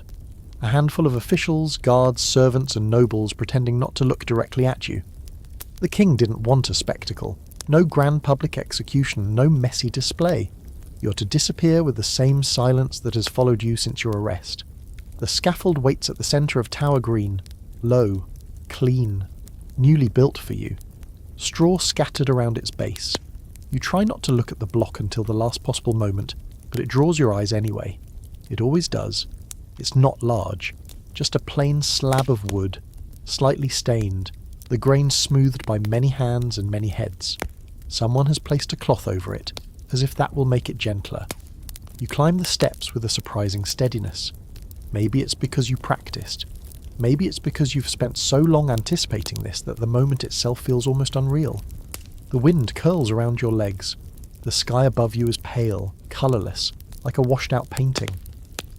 The crowd shifts but stays quiet. No jeering, no crying, just a collective stillness. A priest steps forward. He murmurs a prayer, but you don't follow along. You're not listening. Your thoughts are elsewhere, looping through every face you've ever loved or feared. Derham, Culpeper, Lady Rochford, the Duchess at Lambeth, your uncle, the king. Each one flashes across your mind like a candle flickering in a draught. Too fast, too dim, gone. The executioner is already in place. You glance at him. He's dressed in black, his face partially hidden beneath a hood, but his hands are steady. You wonder what he thinks of you, if he knows your name, if he's done this before, if he'll remember this moment tomorrow. He steps forward and kneels in front of you. "Forgive me, madam," he says. His voice is low, sincere. "I forgive you," you reply, and you do, with every ounce of grace left in you. You forgive him for being the end of your story. He's just another part of the machine that chewed through your life. You turn to the crowd, not for drama, just because you feel like you're supposed to. "I die a queen," you begin, your voice quiet but steady. "But I would rather die the wife of Culpeper." There are murmurs, soft gasps. Even now, you can't resist speaking the truth no matter how much it burns. You want them to remember that you are more than a mistake, that you loved, that you felt, and that your heart was never aligned with your crown. You kneel. The cloth over the block is cool against your skin. You place your hands in front of you, fingertips brushing the rough boards. You adjust your neck just as you practiced, making sure your position is clean. You close your eyes. For a moment you smell the damp wood, the faint iron tang of old blood, the lavender someone sprinkled on the straw in a futile attempt at ceremony. You take one last breath. The executioner raises his axe. He doesn't delay. The blade falls. It's quick, efficient. Not like Derham's death, not like Rochford's madness.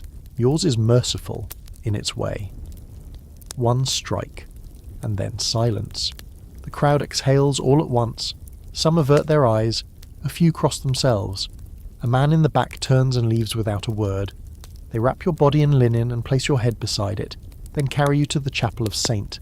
Peter ad Vincula. There, beneath the cold stone floor, they bury you without a marker. Just another body in a line of inconvenient women who once dared to sit too close to power. But the tower doesn't forget. Not really.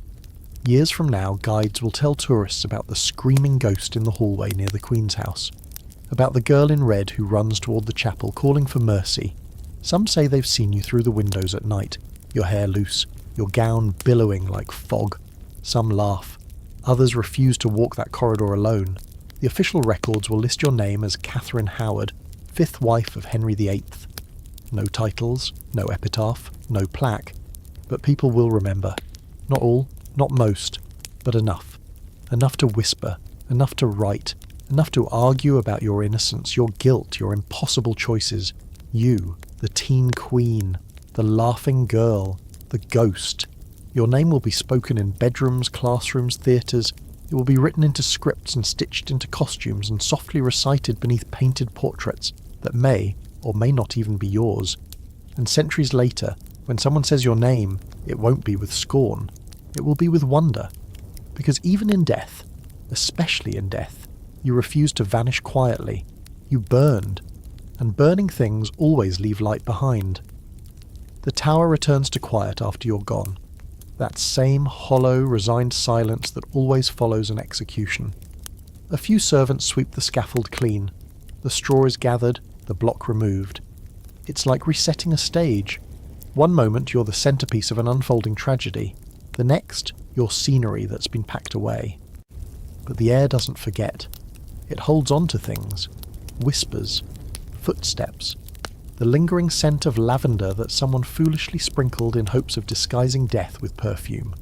No one talks about you that day, not openly, not over meals or in council. Henry has made it clear your name is not to be spoken. You've been unpersoned, scrubbed from court memory.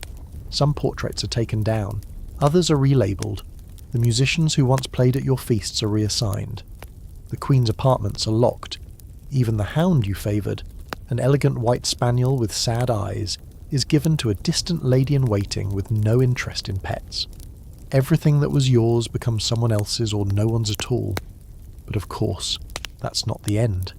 It never is. Inside the tower, the guards continue to talk, especially when they think no one's listening. Some say you died brave. Some say you died too soon. One man swears you turned your head slightly at the last moment and the blade landed on your neck at a slant. But that sounds suspiciously like embellishment. Another claims you muttered a prayer just before the axe fell, though no one else heard it. But the one story that takes root, the one people hold on to, is that you whispered, "I die a queen, but I would rather die the wife of Culpeper." No one writes it down at the time. It doesn't appear in any official account. But it spreads, like folklore does, like it needs to. Because even in death, you remain the question mark the court can't erase. And that single line, whether real or imagined, becomes your entire mythology. Outside the tower, across the city, people begin to talk again. At first it's the servants and tradesmen, the ones who move quietly through the halls, who notice the shift. One baker who used to deliver bread to your kitchen swears the pastries never tasted the same after you were gone. A seamstress says her hands shook when tasked with unpicking your initials from the edge of a discarded gown. A page boy says he saw your ghost one night still dressed in red, standing at the edge of the river.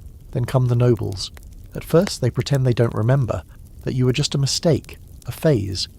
But behind closed doors, they repeat your name, slowly, cautiously. Some claim they always suspected you'd come to a bad end, which is rich considering how quickly they once sought your favour. A few mourn you quietly, not with flowers or prayers, but with long silences and lowered eyes when someone mentions February. But the king? He does what kings do. He moves on. In March, he reopens the Queen's wing. Catherine Parr is summoned to court soon after. She's kind, intelligent, proper, everything you weren't. And she survives, largely because she learns from your fall. She keeps her thoughts guarded, her letters discreet. She steps carefully around Henry's moods, speaks when spoken to, and spends most of her energy tending to his health. She is more nurse than wife, and while she doesn't bring joy to the court in the way you once did, she brings calm. That's what Henry needs now, not a blaze, a blanket. He never speaks of you again, not even once. But he doesn't forget. Not really. There's a story, a small one, tucked into an old court diary, that in his final months, when Henry was bloated and bedridden and halfway between raving and rotting, he had all his wives' portraits brought into the room, just to look at. Anne Boleyn, Jane Seymour, Catherine Parr, even Anne of Cleves, whom he now considered a friend. But there was one painting he kept beside the bed, and no one could quite agree on who it was. The face was young, the smile soft, the artist anonymous. Some said it was you. No one dared ask. In the years after his death, your name returns to the record, tentatively at first. A mention in a chronicle here, a line in a bishop's journal there. Nothing flattering, but nothing forgotten. And once something is remembered, it's free to evolve. Soon you become a character. Not in history books, those take longer, but in gossip and theatre. Small companies begin performing The Queen's Secret, a dramatic retelling of your downfall with powdered wigs, too much weeping and inaccurate accents. You're portrayed as either a seductress or an angel, depending on the political mood. The real you gets lost somewhere between curtain calls, and yet in each version they always include that final line. I would rather die the wife of Culpeper. It doesn't matter whether you said it. It's yours now. Generations pass, and your story starts to slip into the cultural bloodstream. Women invoke your name when speaking about betrayal. Poets use your image to symbolize innocence devoured. Painters try to capture your likeness, though no one's quite sure what you looked like. Was your hair truly red? Was your face more soft than sharp? Were your eyes green or hazel? They guess. They romanticize. They paint you over and over again until your face belongs more to fantasy than memory. And somewhere along the way, the tragedy changes shape. You're no longer just the queen who died for loving the wrong man. You become the girl who tried to live in a world that demanded she stand still, who tried to feel joy when everything around her insisted she be silent, who paid the ultimate price for being simply too much for the time she lived in. And though your body is gone, buried beneath the stone of the Tower Chapel, anonymous and unmarked, your story has never stopped moving. It winds its way through halls, through books, through generations. It refuses to stay still. Some ghosts haunt out of anger, others out of regret. But you haunt because you were unfinished, because something in your story still feels close to the skin, and because somewhere, in some quiet corridor, your footsteps are still echoing, not toward the scaffold, but away from it. Your death may have been quick, but your silence afterward is anything but. It spreads like a stain, slow at first, then uncontainable. Henry has always treated grief like a performance, but this time the curtain doesn't rise. There's no memorial for you, no eulogy, no solemn moment of reflection.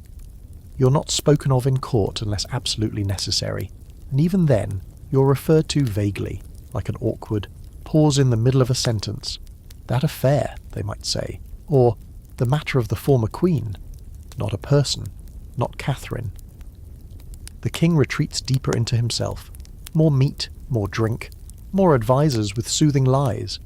His leg ulcer worsens, his temper turns fouler, and his moods swing like a drawbridge in a gale. Catherine Parr, ever dutiful, walks on eggshells as she nurses him through his rage and decline. She's not the kind of queen who will inspire ghost stories or ballads. That's why she survives. She's a footnote, efficient, self-contained, impossible to love or hate too deeply. And yet, even in this engineered forgetting, your presence refuses to vanish. That's the thing about emotional truths. They outlive official records. One of your former chambermaids is seen years later, sitting in a market stall with a worn rosary and a tight-lipped smile. A girl in service at Windsor swears she found a locket in an old chest, its clasp broken, the inside holding a wisp of reddish-gold hair. No one can prove it was yours. No one needs to. In pubs and parlours, your story is passed from mouth to mouth. The version depends on who's telling it. Sometimes you're the foolish girl who thought she could play queen and got burned. Sometimes you're the seductress who used her smile like a blade. And sometimes, just sometimes, you're remembered as the girl who never got a choice. The one who fell in love, maybe for the first time, and paid for it with her life. But you're more than folklore. You're a mirror, especially to the women who come after you. Consider Elizabeth I, your cousin, your ghost-wrapped legacy in human form. She would have been just 8 or 9 years old when you were executed. Old enough to know, if not all the details, then certainly the mood. The sudden hush in the corridors, the way grown-ups shifted nervously at the sound of your name, the way her own mother, Anne Boleyn, had also lost her head not so many years before. Elizabeth grows up with a spine made of steel and secrets. She watches, she listens, and when she comes to power she refuses to marry, refuses to give any man the authority to undo her. People scoff, they call her cold, a virgin, a tyrant in pearls. But beneath her icy exterior is a girl who learned too well what happens to queens who try to be warm. She builds a wall around herself brick by brick with your blood and her mother's as mortar. You were her warning, her ghost, her roadmap. You died young so she could rule old. Meanwhile, historians start doing what historians always do. Argue. For decades, no, centuries, they circle your name like vultures with pocket watches pecking at the facts. Was it true love or teenage infatuation? Were you manipulated by the Howards? Did you seduce the king, or did he corner you?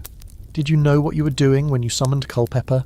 And, most controversially, did you deserve to die for it? That last question never really gets an answer, mostly because it shouldn't need one. In the 1800s, during the golden age of historical fiction, your story gets dusted off and romanticised into something almost operatic. They paint you with roses in your hair, a letter clutched to your chest, your eyes wide and filled with doomed hope. Novelists can't resist you. They wrap your tragedy in silken lace, Fill your head with longing and let the axe fall with artistic timing. You become the Victorian ideal of ruined innocence. And just like that, you're fashionable again. You go from scandal to sympathy, from a name to a face, from that foolish queen to a literary muse. Women begin to write about you. First poems, then essays, then actual historical studies. They pull apart the propaganda and try to see you clearly, beneath all the layers of revision. It's not easy. The Tudor court was a master of spin, and your story was polished to suit the king's version of events. But the truth leaks out anyway. It always does. They begin to question the narrative, to notice how your confession was written in someone else's hand, how your words were filtered through men who needed to protect their own heads, how you weren't given a trial, not a real one, and how most of your evidence came from people under torture or threat. It starts to look less like justice and more like a cover-up. And that changes everything. By the early 20th century, you begin to appear in academic works not just as a casualty, but as a case study. A queen with a question mark, a teenager in an adult world, a warning about what happens when systems punish girls for daring to be human. Your name returns to schoolrooms, this time not as a scandal, but as a topic of discussion. Teachers stand at blackboards and say, "Let's talk about Catherine Howard. What would you have done in her place?" Students raise hands. Some say you should have kept quiet. Others say you never had a chance. One says, "I think she was just trying to live." That one's closest. And the tower, still haunted. Not just in the ghost tour way, though yes, you're a hit there. People claim to see you most often near the chapel of St. Peter ad Vincula, a red blur, a sound like slippers running on stone, a whisper in the dark. But the real haunting is quieter. It's in the way your name clings to the walls, to the windows, to the iron bars polished smooth by time and touch. You may be gone, but they still listen for you, because deep down, even centuries later, they know what was taken from you, and they're still not sure how to forgive themselves. Let's linger for a moment in those final thoughts, the ones that never made it onto parchment, because on the morning you were led to the scaffold, you weren't just thinking about death, you were thinking about before, about every second that passed through your life like water through fingers, about the things you saw, the things you never got to say, and the things you thought would matter more than they did. And there, in that sliver of time between breath and blade, everything sharpened. You remembered the smell of the river on cold mornings, the heavy perfume clinging to the court after a masque, the warmth of Culpeper's palm brushing yours, a quiet and electric moment that somehow meant more than all the king's jewelled gifts combined. You thought about laughter, the real kind, not the polished version you wore like a mask, the kind that came out of you without permission. And maybe you remembered your mother's face, though it's fuzzy now, even in memory. A figure, a voice, a shadow of something kinder. No one gets to know what your last conscious thought truly was. That was yours alone. The historians can guess, the writers can invent, but only you had that final moment of self, undiluted and unperformed. And maybe it was full of regret. Or maybe, just maybe, it was defiance. Maybe the part of you that learned to survive in a world of predators and power stood up in those final seconds and said, "You do not get to define me." Because that's the thing about death. It ends your life, but it doesn't get the last word. History, for better or worse, will fight over that. And fight it has. In the centuries that followed, your name became a battleground, not just for historians, but for women trying to claw back space in stories that so often belong to men. You became a symbol, not a failure, but a fragility mistreated. A girl who wasn't given protection, only judgment. A figure picked apart by scholars who wanted to know whether you were stupid or seductive, and only recently started asking whether you were safe. Modern scholarship doesn't see you the same way. It sees a teenager, one caught between monstrous power structures and a cultural obsession with purity and submission. Feminist historians dissect your tale with care, pointing out that the language used against you, words like wanton, unchaste, impure, were weaponized against girls just like you for centuries. And they ask the real question at the heart of your story: how do you survive when every path is a trap? You were expected to be desirable but untouched, charismatic but obedient, educated enough to impress but not enough to challenge, and above all, You were expected to forget yourself. You failed at that part. Thank God. Because even in the mess of your story, in the betrayal and the poor decisions and the disaster that followed, you never stopped being real. And real women, real people, are rarely tidy. Your letters prove it. Desperate, dreamy, dramatic things full of hope and fear and the kind of trembling honesty no court could sanitize. You weren't writing like a queen. You were writing like a girl who wanted something more than survival. You wanted connection. In your quietest moments, you probably imagined a future that had nothing to do with thrones or titles. Maybe a cottage somewhere, a garden, a man who loved you without conditions, maybe children, maybe music, maybe the freedom to laugh too loud and kiss someone just because you wanted to. And even if that dream was foolish, especially in Tudor England, foolishness should never be a death sentence. Yet it was. You weren't just executed for loving the wrong man. You were executed because you reminded the court of how vulnerable it really was. A teenage girl with secrets became a threat to the most powerful man in England, not because you held power, but because you reminded him that he could be fooled, that his image could be cracked, that his crown didn't protect him from humiliation, and in a monarchy built entirely on appearance, nothing is more dangerous than that. That's why they had to erase you, not just to punish you, but to protect the illusion, and to a large degree they succeeded. Your name was blackened, your memory twisted, you were called promiscuous, untrustworthy, dangerous.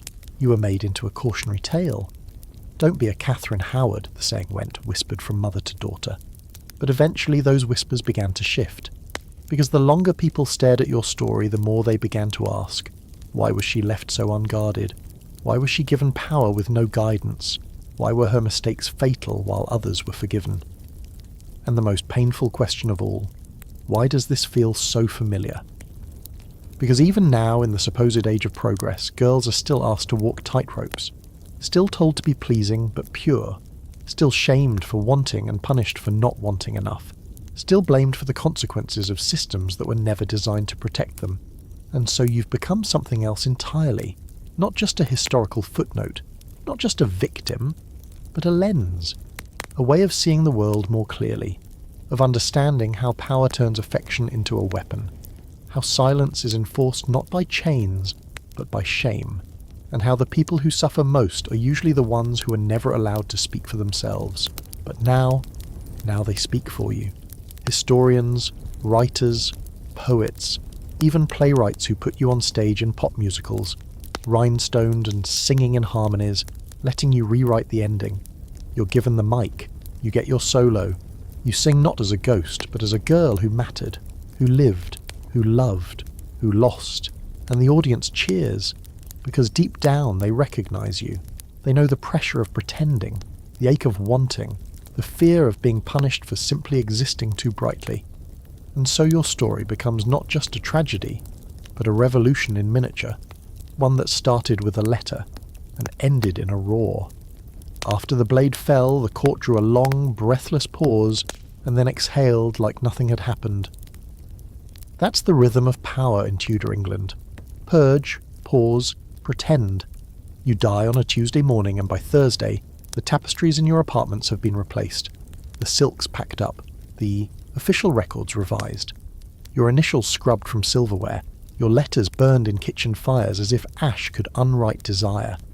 You disappear not just from palace walls, but from memory, or so they think. Because for all their attempts to turn you into a footnote, you linger in the corners, where the real stories tend to live. Behind closed doors, the court resumes its rituals. Henry hosts dinners, though they're more subdued now. Fewer jokes, more wine. He slumps in his chair, his leg an open wound, his mood slipping steadily from bluster to bitterness. His once grand figure has become grotesque, swollen with sickness and spite, and those close to him know better than to mention your name. But he thinks of you. Oh, he thinks of you. There's a document from a court physician, not official, just a note tucked between records, that mentions a strange moment weeks after your death. The king, feverish and raving, called for the little one with laughing eyes. He sat upright in bed, stared at the wall and shouted, "She lied to me. She made me feel young again." The physician wrote that down, and then crossed it out. Because a king's grief, like a king's rage, must follow the script, and yours didn't. Meanwhile, the court circles like vultures over what you left behind. Not your things, those were claimed or discarded within hours, but the meaning of you. Every noble family with a daughter of marrying age saw your death as both a caution and an opportunity. The Howards fell from grace hard and fast. They were untouchable while you reigned. Now they're toxic, stripped of power, several imprisoned, a few executed, others vanish quietly, fleeing into smaller estates and lower ambitions, and yet, in some twisted way, your downfall reaffirms the monarchy's power. Henry's fifth wife, young, beautiful, and dead by decree, becomes an unspoken example. This is what happens when you misstep. It doesn't need to be said aloud. The palace walls say it for you. The silence becomes policy. Catherine Parr enters the story like a deep breath after screaming. She's older, widowed twice, a lover of books and God. Not glamorous, not bold, but stable. She knows how to listen, when to flatter, how to read a room. She understands that being queen is less about ruling and more about surviving the person who does. She keeps her head, but not because she's better, because she's careful, and because of you. Yes, because of you. In her letters, preserved, thank heaven, she reflects on queenship with a kind of quiet wisdom. She never names you directly, but she writes of those who came before, whose light burned too brightly and were extinguished too soon. That line stays with readers for centuries, because it says what the court won't, that you were a fire, and they couldn't stand the heat. Let's talk about legacy. Not the grand statues or portraits kind, those were denied to you, but the small, sharp traces you left behind. One of your old hair combs surfaces in an estate sale in the early 1700s. It's labelled simply, "From a Queen Who Was Lost." Another item, a small prayer book, was passed through generations of a lesser noble family, claimed to have been smuggled from the Tower by a sympathetic maid. Its pages are marked with faint impressions of fingernails pressed into the margins. People say it was yours, historians argue, but the myth clings. Then there are the letters, the ones you wrote to Culpeper. They are rare, incomplete fragments of emotion scrawled in a hand both practised and desperate. "I long to see you," one begins. Another ends with, "Yours as long as life endures." Romantic, foolish, brave. They survive not because they were kept safe, but because they were used as evidence against you. Treasonous artifacts, paper daggers. And yet now, centuries later, they're preserved under glass in museums, touched only by gloved hands. The same words that once condemned you now bring people to tears. Tourists stand in front of those letters and whisper things like, "She was so young," or "She sounds like she really loved him," or simply, "This wasn't fair." Because finally they are allowed to see you not as a criminal but as a girl, and that in itself is a revolution. Art follows. Painters return to your face, imagined or reconstructed, and try to capture something essential. Your vulnerability, your fire, your youth. You're often depicted in red, a nod to the colour of your final gown. Sometimes with a single tear, sometimes with a look of defiance, sometimes, simply, with your eyes turned towards something no one else can see. You appear in literature too, first as a tragic heroine, then as a symbol of resistance, then as a figure of empathy, a teenage girl swallowed by a system too rigid to bend. By the 21st century, you've been played by a dozen actresses, sung by pop stars in corsets, and rewritten in stories that finally try to ask the harder questions. Not, was she guilty, but why was she left so alone? Not did she love him, but what choices did she have? Because in the end, that's what your story forces people to confront. The architecture of blame, the weight of expectation, the violence of performance, and the cost of being someone too bright in a world too dark. You were not the first woman to be punished for love. You were not the last. But you were one of the few who managed to turn punishment into presence, into memory, into something that won't stay buried.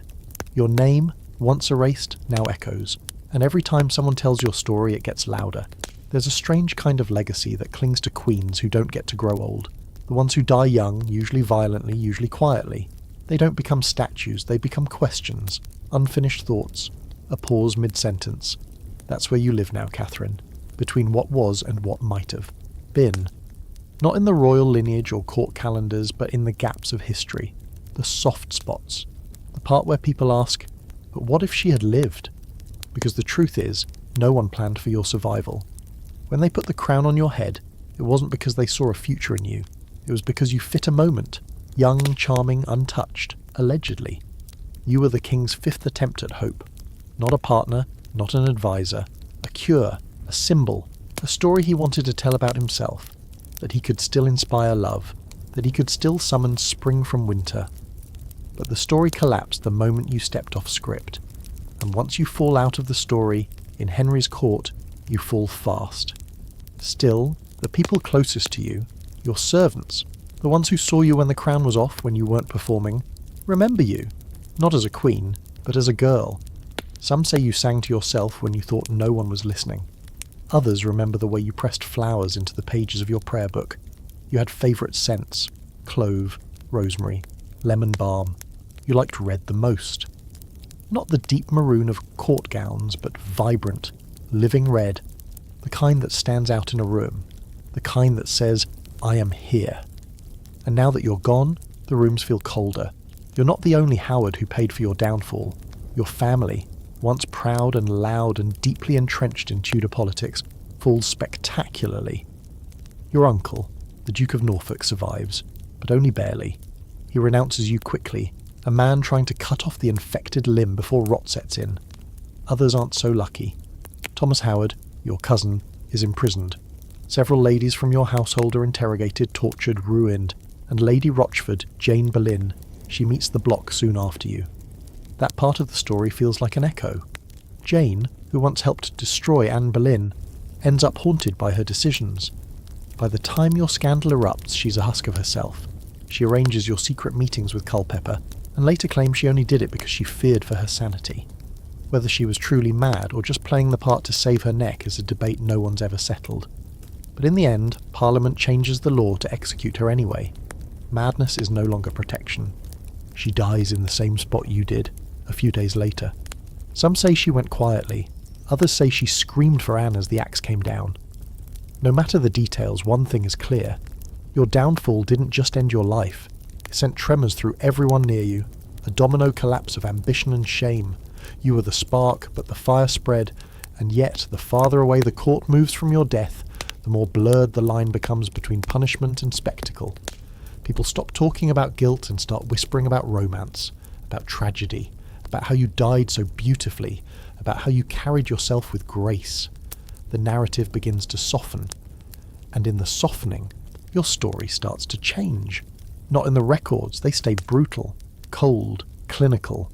They refer to you only as the late Queen, as a figure, a problem solved. But in the minds of the people, you become something else entirely, a legend. Centuries pass and your image, whatever that even was, starts showing up in odd places. A brooch at auction is said to be yours. A mirror in an antique shop is rumoured to reflect your face, but only under candlelight. A stretch of corridor in the tower is called Catherine's Walk, and children dare each other to run through it in silence, just to see if your ghost will follow. Sometimes that's all a woman gets. Superstition, echoes. But in your case, those echoes are louder than most. There's a strange tale passed down by generations of tower wardens. They say that once, long after midnight, a young guard stood post outside the chapel and heard footsteps, soft, slippered, fast. When he turned, he saw a figure running. Pale gown, red hair, no face, just a blur. It vanished before he could speak. The next morning he turned in his resignation. He didn't return for his final paycheck, but what lingers longer than ghosts are questions, and yours is eternal. What would have happened if Henry had forgiven you? If Culpeper had stayed away? If someone, anyone, had cared enough to guide you rather than use you? If you'd been allowed to grow up? No one really wants to say it aloud, but we all know it. You were a child with a crown, and in the ruthless machine of Tudor power, that was never going to end well. But your memory persists. Not because it was preserved, but because it refused to stay buried. It leaked out in the corners of documents, in the pauses between other people's stories, in the regret no one dared name. You weren't meant to be remembered. You were meant to be an error, a a failed experiment. But people remember anyway. In England's long, tangled royal history, there are queens who left policy and children and empires behind. And then there are queens like you, the ones who left feeling. Because while the kings left wars and borders, you left a question mark in 1,000 hearts. You left wonder, you left warning. And most of all, you left a whisper that keeps repeating, louder with every century. She never had a chance. The tower settles back into its rhythm after your execution, as it always does, as it has for centuries. People move on, or at least they act like they do. The guards change shifts, the cooks return to their kitchens, the council chambers echo with new names and new whispers, but your name doesn't disappear. Not really. It just shifts into another layer of the place, woven into its stone, passed between breaths. You're not the official story. You're the one told quietly after dark when the torches are low and someone asks, "Do you know about Catherine Howard?" Because there's something about your death that doesn't sit right, even now, even back then. Anne Boleyn died a queen with enemies, real and imagined. Her execution came with politics and ambition, court factions ripping each other to shreds. But you were executed for being too young, too foolish, too in love, too loud, too alive. No grand conspiracy, no treasonous plot, just a girl who got too close to the flame and was blamed when it burned her. The more people look back, the more obvious that becomes, and still no monument, no statue in Westminster Abbey, no inscription in gold. But you have something rarer. You've become a kind of living ghost in English culture, not in the literal sense, though yes, there are plenty who claim to have seen you, but in memory, in language, in feeling, a spectral symbol of everything that happens when the world punishes a woman for being herself. It's ironic, isn't it? They tried so hard to forget you, Henry especially.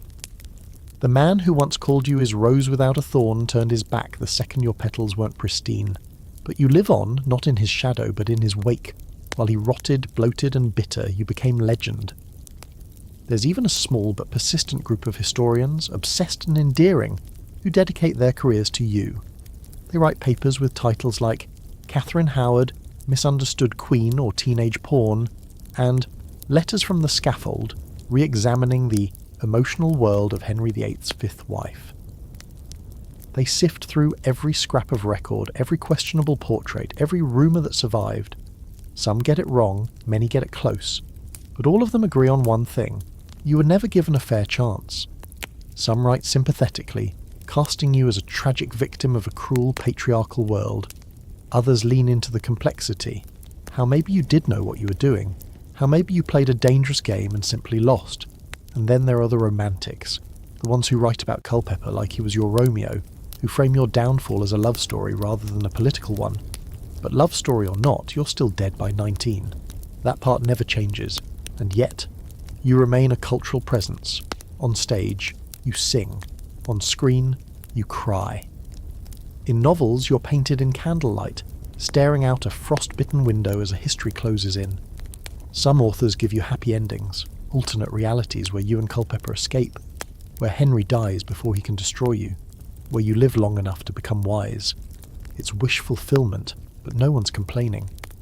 Because there's something deeply satisfying about imagining a world where you're allowed to finish your story. One show turns you into a pop star, literally. You stand on a stage with 5 other wives, all in glitter and heels, rewriting the script. You get your solo. You sing not as a cautionary tale, but as someone finally speaking for herself. You say, "Don't paint me as a victim or a villain. I was here, I was real, I wanted something more," and the crowd roars because they feel it too.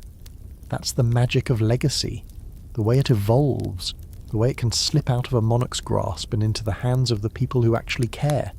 You weren't supposed to be remembered with affection or empathy. You were supposed to be discarded, a failed queen, forgotten after a season. But history is messier than that. It has a long memory, and a stubborn streak. Even the tower, for all its coldness, begins to lean into your story. Tour guides give your name special weight. "Catherine Howard," they say, pausing just a beat longer than usual. They tell the tale with flourishes, how you ran down the corridor screaming for mercy, how your ghost appears in white or red, depending on the night. Some say it's all theatre. Others swear they've heard you, seen you, felt you. And whether it's real or not, it matters. Because when people remember you, even through folklore, even through fiction, they're saying, this woman lived, this woman mattered, and you did. Even the royal family, centuries later, quietly acknowledges you in subtle ways. A commemorative exhibit at Hampton Court features your story. They include the love letters, the rough sketch of your signature, the gowns styled in your era's fashion. No apologies are issued, but no attempt is made to hide you either. You're no longer a secret, just a scar. And scars, while not beautiful, are proof of survival. Even if it's only the survival of truth. It's strange, isn't it? To have your life boiled down to a handful of moments, your flirtations, your downfall, your final words. But maybe those pieces are enough. Maybe they're more than enough. Because in every retelling, someone sees you a little more clearly. Not the caricature, not the doomed queen, not the body on the scaffold, just you. The girl who laughed too loudly, who loved too freely, who was expected to know better in a world that never taught her how. And that's the thing about stories. They outlive their authors. Henry's version of you died with him. But yours? Yours is still unfolding, still whispered, still sung. A chorus of empathy that grows louder with each generation. You aren't just remembered, you're felt. Every old palace has a room they don't quite talk about. Not forbidden exactly, just avoided. Politely, cautiously, like an old wound that's never quite healed. At Hampton Court, it's the haunted corridor. The one just outside the Chapel Royal. They call it the Haunted Gallery. And tourists walk down it slowly, whispering to each other, cameras already raised, hoping to catch the faint outline of something, or someone, that shouldn't be there. It's your hallway, Catherine. The story they tell, whether or not it's true, goes like this. On the day you were arrested, you broke free from your guards and ran, barefoot, dishevelled, frantic. You sprinted down that corridor past the staring courtiers, straight toward the chapel where Henry was at prayer. You banged on the doors, shrieking for him to forgive you, to see you, to let you explain. But the guards caught you before you could reach him, dragged you back, your screams echoing through the stone, bouncing off the stained glass. They say it was the last time you truly fought for your life. No one knows for certain if it happened like that. Some say it's romantic nonsense. Others swear it's documented in dispatches lost to time. But the ghost story, that's real enough. People still report seeing you there. Tourists swear they've heard your footsteps running fast and light. A guide once claimed they saw your shadow dart past the chapel doors in the dead of winter when no one else was in the building. And the reports are always the same. A blur of red, a flicker of fabric, a face contorted in desperation. The sound of something, someone, crying for mercy that will never come. You're not the only spirit in the tower or the palace, but you're the most restless. Anne Boleyn is solemn, they say, stoic, resigned. Jane Grey is quiet. Elizabeth I is too proud to haunt at all. But you're still moving, still running, still trying to be heard. Even the skeptics feel it. There's something about that hallway. How the light falls just wrong, how the air stays colder there than anywhere else in the building. Some say it's a draft, others something older. Whether you believe in ghosts or not, it doesn't really matter. The stories persist. The feelings persist. You've become part of the building, not in stone or plaster, but in atmosphere. You're woven into the very fabric of the place you once danced in. The walls remember you, even if the king tried not to. And the tourists, they remember too. They come to the tower and Hampton Court expecting history, armour, thrones, crowns, but they leave talking about you, the young queen who begged for mercy, the girl in red who ran toward a chapel and never came back out. They take your story home with them, tucked into brochures and late-night conversations. She was so young, they say. I didn't know. I wonder if she really haunts it. The thing is, you do. Whether by spirit or story, you're still walking that corridor. Still reaching out. Not for Henry. He's long gone. But for us. For anyone who'll listen. And people are finally listening. Writers find you irresistible. You're everything a good story needs. A rise, a fall, a tragedy wrapped in silk. You're complex in a way few women in your time were allowed to be. A teenage queen with secrets, desires, and a voice no one wanted to hear until it was too late. You're fiction ready. History's most unfinished draft. Modern retellings start painting you in richer colour. Not just the doomed beauty, but the girl who never got to grow up. the survivor who didn't survive. You're reimagined as clever, angry, heartbroken, brave, sometimes all at once. People stop asking whether you deserved what happened and start asking why it happened at all. And in that shift you gain something Henry never intended you to have, your humanity. You're not a caricature anymore. You're not just beheaded wife number 5. You're a person. One people recognise in themselves, your laughter, your mistakes, your hope. Because your life, and the loss of it, still rings true, still touches something raw, especially for women who see in you the constant double standard, the way charm becomes manipulation, how desire becomes crime, how being seen becomes being blamed. That's why your ghost matters. Because it isn't about a floating figure in a hallway, it's about the echoes, the weight, the silence after the story ends too soon. Ghosts don't always need to show up to haunt a place. Sometimes all they need is for someone to remember, and people do. In classroom discussions, in museum tours, in late-night YouTube binges titled The Tragic Life of Catherine Howard. There's an intimacy to the way people talk about you now, like you were a friend they lost too early. They debate whether you and Culpeper were truly in love. They analyse your letters for clues.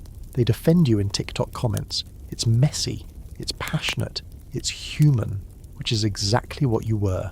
Not a lesson, not a warning, not a spirit stuck between walls, just a girl who loved, who hoped, who broke the rules of a world that was never made for you, and who still, centuries later, won't stay silent. They tried to erase you, but they couldn't. They tried to bury you, but the story wouldn't stay underground. They built a scaffold, but it only gave your name altitude. Now, you don't walk the haunted gallery alone. You walk with everyone who ever tried to scream and wasn't heard, and together, your footsteps echo louder than ever.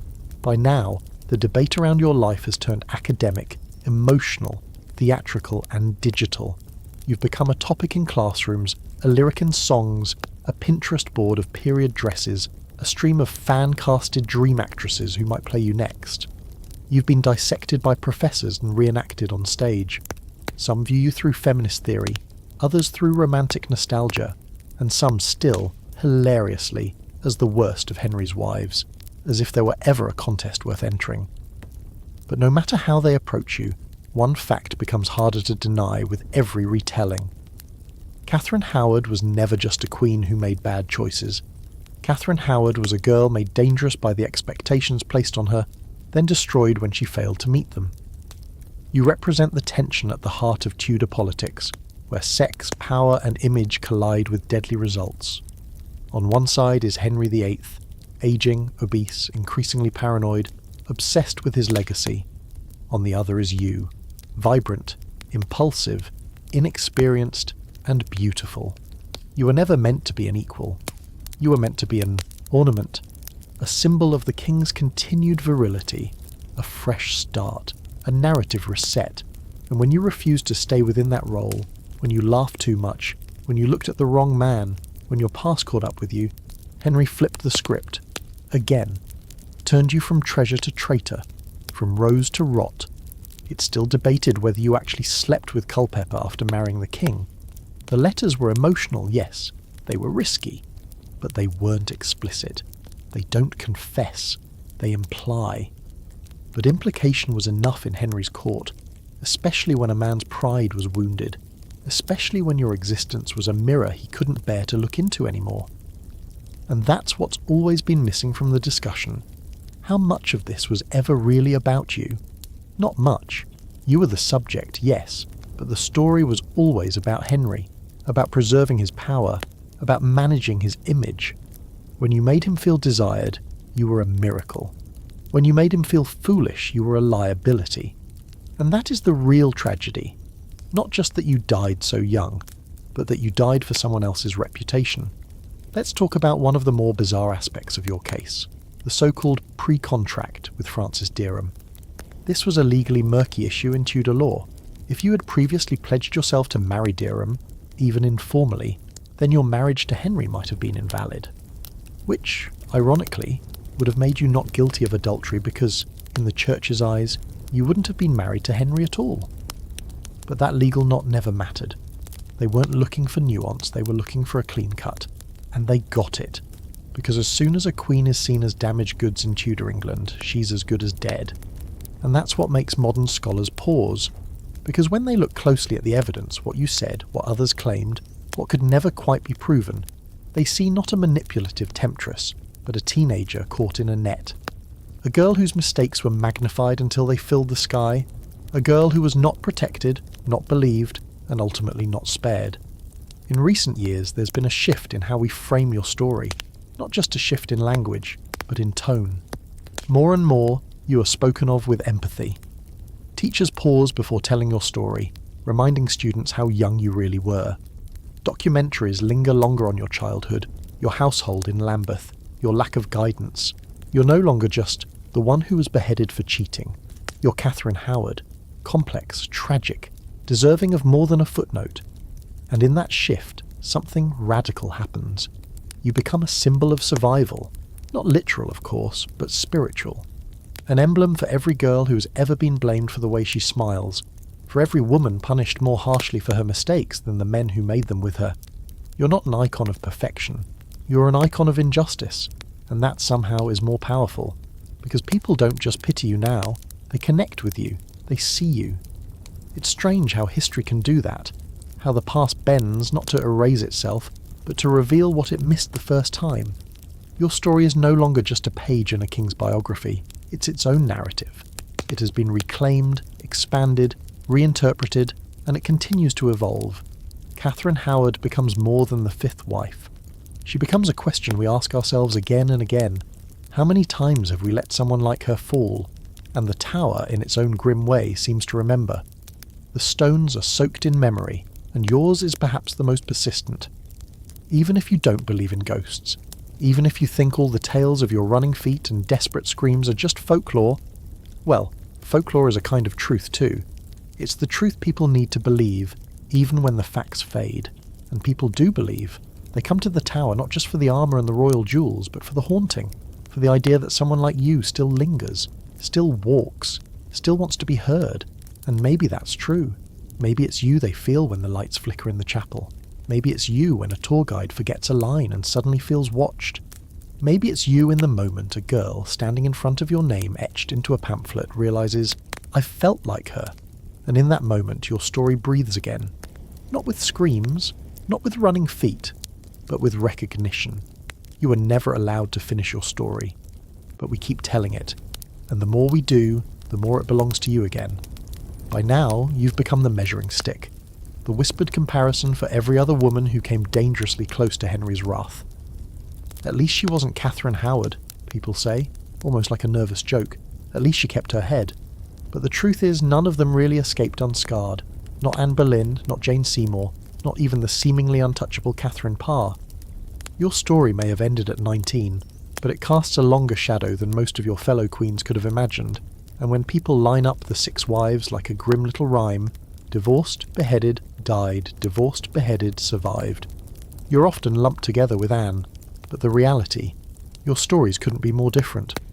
Anne Boleyn was lightning in a bottle, sharp-tongued, politically savvy, impossible to ignore. She played the long game, fought her way up from lady-in-waiting to queen, and helped trigger the English Reformation in the process. Anne went to the scaffold swinging, more lioness than lamb. But you were never allowed to play the game. You were dropped into it, already tangled in a net of noble ambitions and court expectations, with no strategy, no training, and no margin for error. Jane Seymour, the one who gave Henry a son, and then conveniently died before she could fall from grace, is often called the favourite. He buried her with him after all.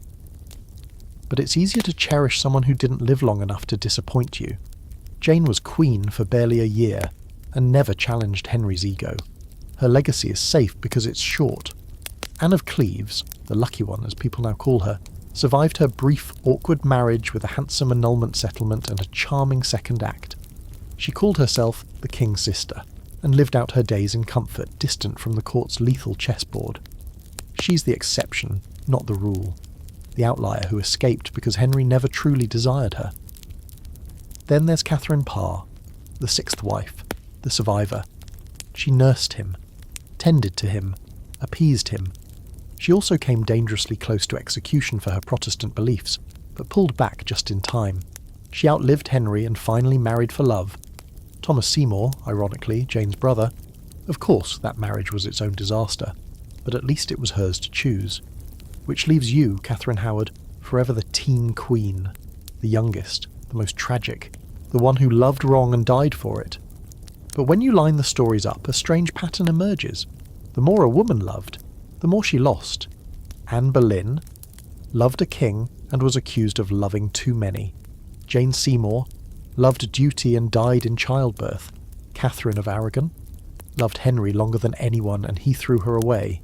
You dared to love someone other than the king, and that's what they couldn't forgive. It's not that you made mistakes. Everyone did. The difference was yours came wrapped in youth and beauty.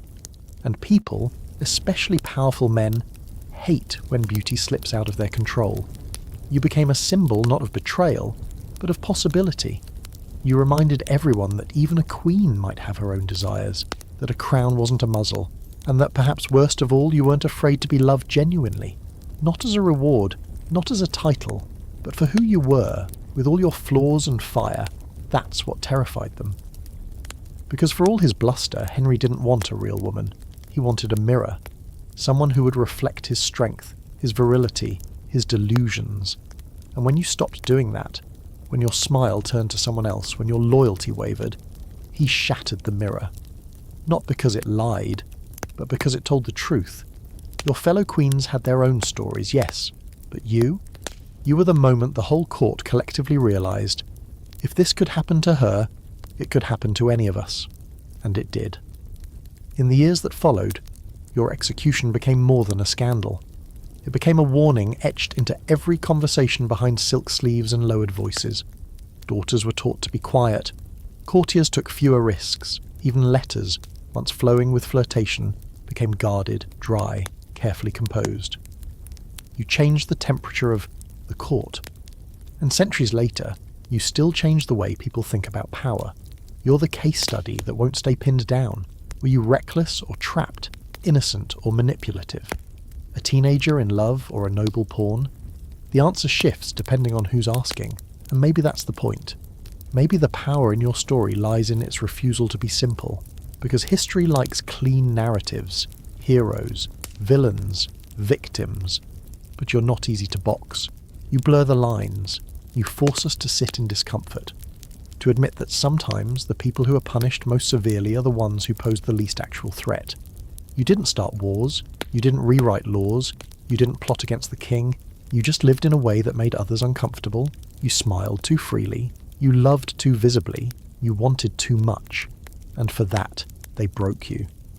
But in breaking you, they revealed themselves, because a system that can't accommodate softness, a system that requires perfection from its women and pardons every cruelty from its men, is already cracking.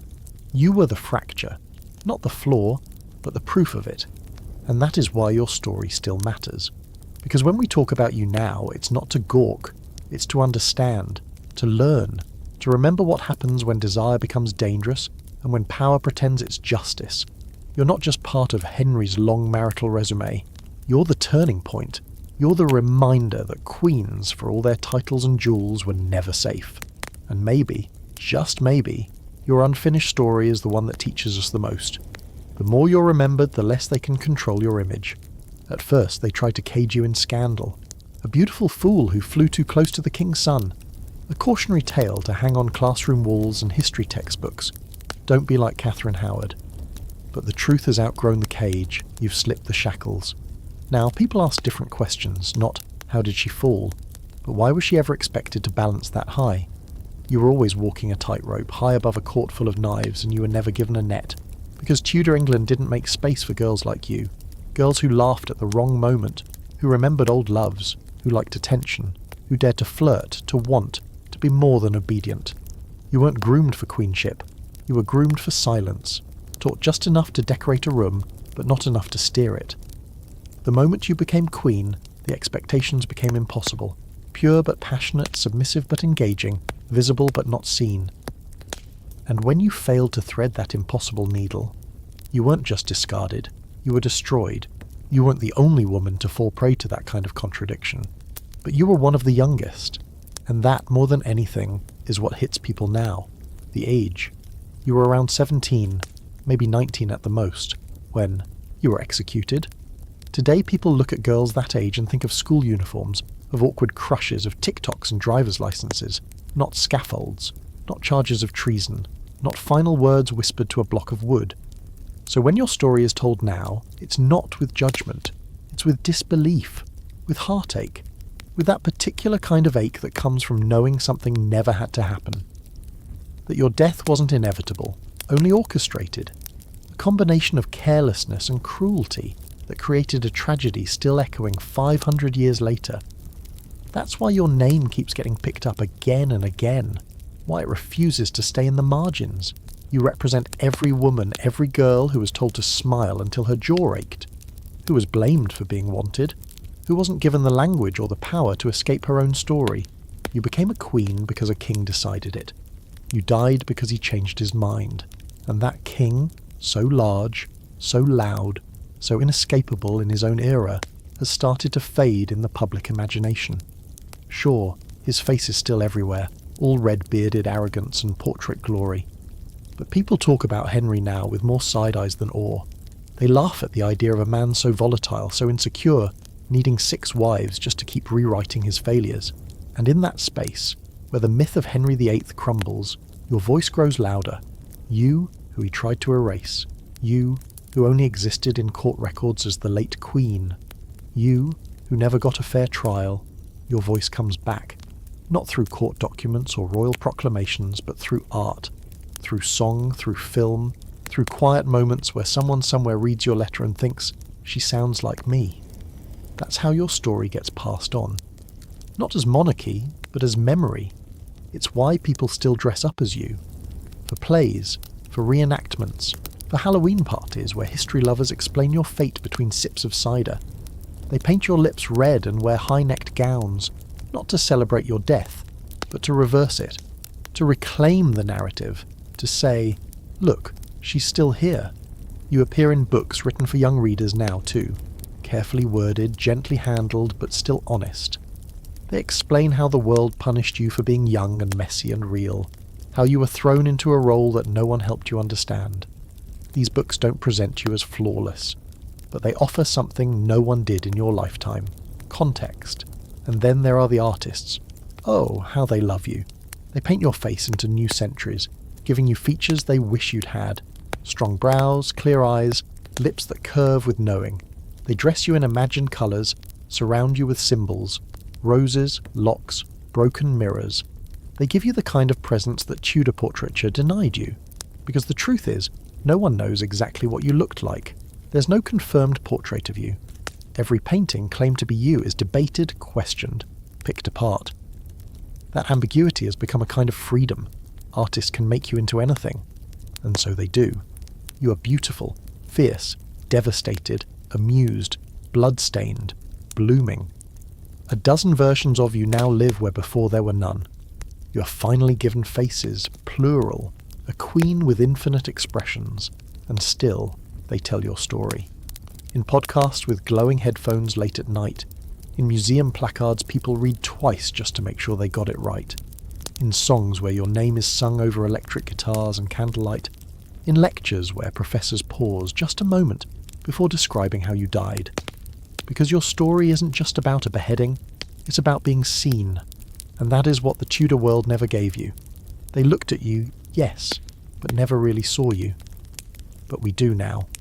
In the woman terrified to speak up because she knows how fast people turn on a girl who's too much. In the teenager fumbling through love and shame and expectation.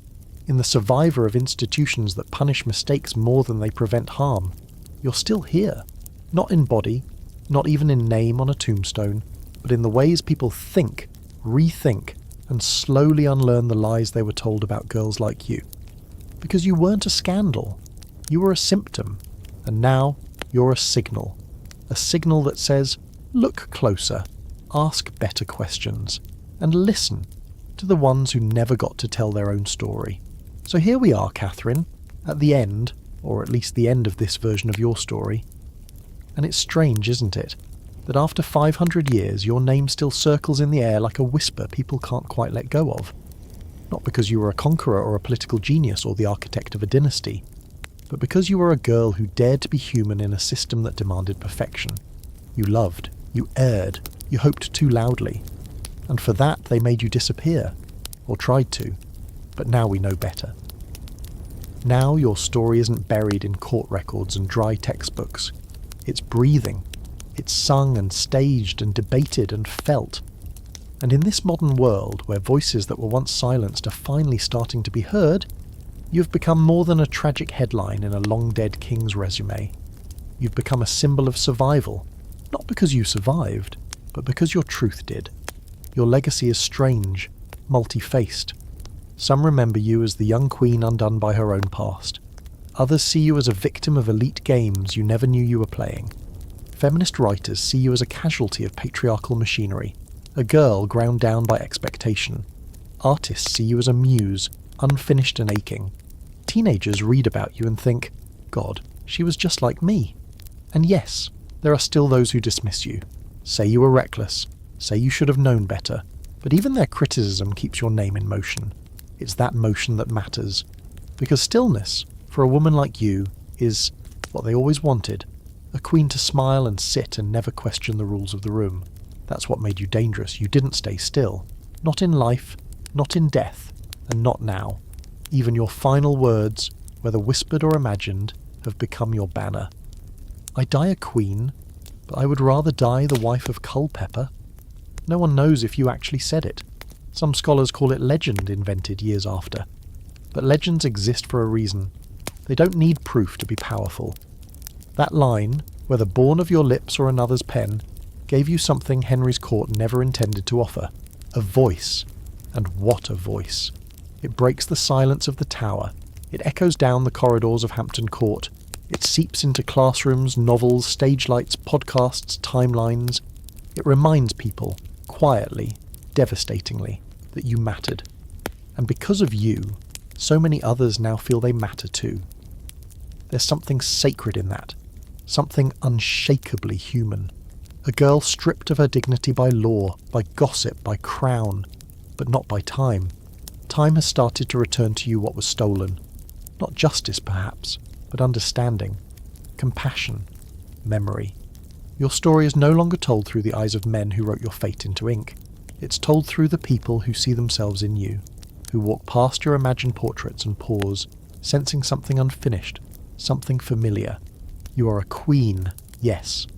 But more than that, you are a reminder that power without care is cruelty, that image without truth is hollow, that forgetting someone does not mean they are gone, and so you linger, not in shadows, but in spotlights, not in shame, but in empathy, not in silence, but in stories.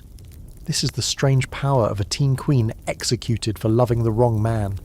You become a mirror held up to every generation that follows, asking again and again, how do we treat girls like her now? Do we still blame them? Do we still silence them? Do we still demand perfection from the powerless? Or do we learn? Do we tell her story, not to shame, not to warn, but to listen, to feel, to remember? And if we do, then maybe your death becomes something more than a royal tragedy. Maybe it becomes a beginning, a seed planted in stone. Because every time someone whispers your name with love, every time someone tells your story without the old scorn, every time someone hears the click of heels in the haunted gallery and thinks, she's still here, you win, and they lose. Henry is dust. His throne has passed. His power is long gone. But you, Catherine, you are still being talked about, still being seen, still being mourned, still being understood, not as a queen, not as a scandal, but as a girl who never stopped trying to live, and that finally is your legacy. So now that we've walked beside her, through the silk-lined corridors and into the cold shadow of the scaffold, let's step back and breathe. Catherine Howard's story is heavy, and maybe a little too familiar. The teenage girl who made choices before she understood the cost, who was treated like she belonged to someone else, and then punished when she tried to belong to herself. But the point of telling stories like hers isn't to wallow in tragedy, it's to witness, to make sure the people who weren't allowed to speak still get heard. And that's what you've done tonight. You've made space for a voice that was nearly erased. You've sat in the discomfort, in the echoes, in the questions that still don't have answers. That's what history needs more of. Not just facts, but feeling. Not just names and dates, but care. Because it turns out, even after 5 centuries, we're still trying to figure out how to treat people with humanity. Catherine wasn't perfect. She was impulsive, sometimes careless, full of emotions she didn't yet know how to name. But that's not a crime. That's just being young. And maybe that's why we remember her.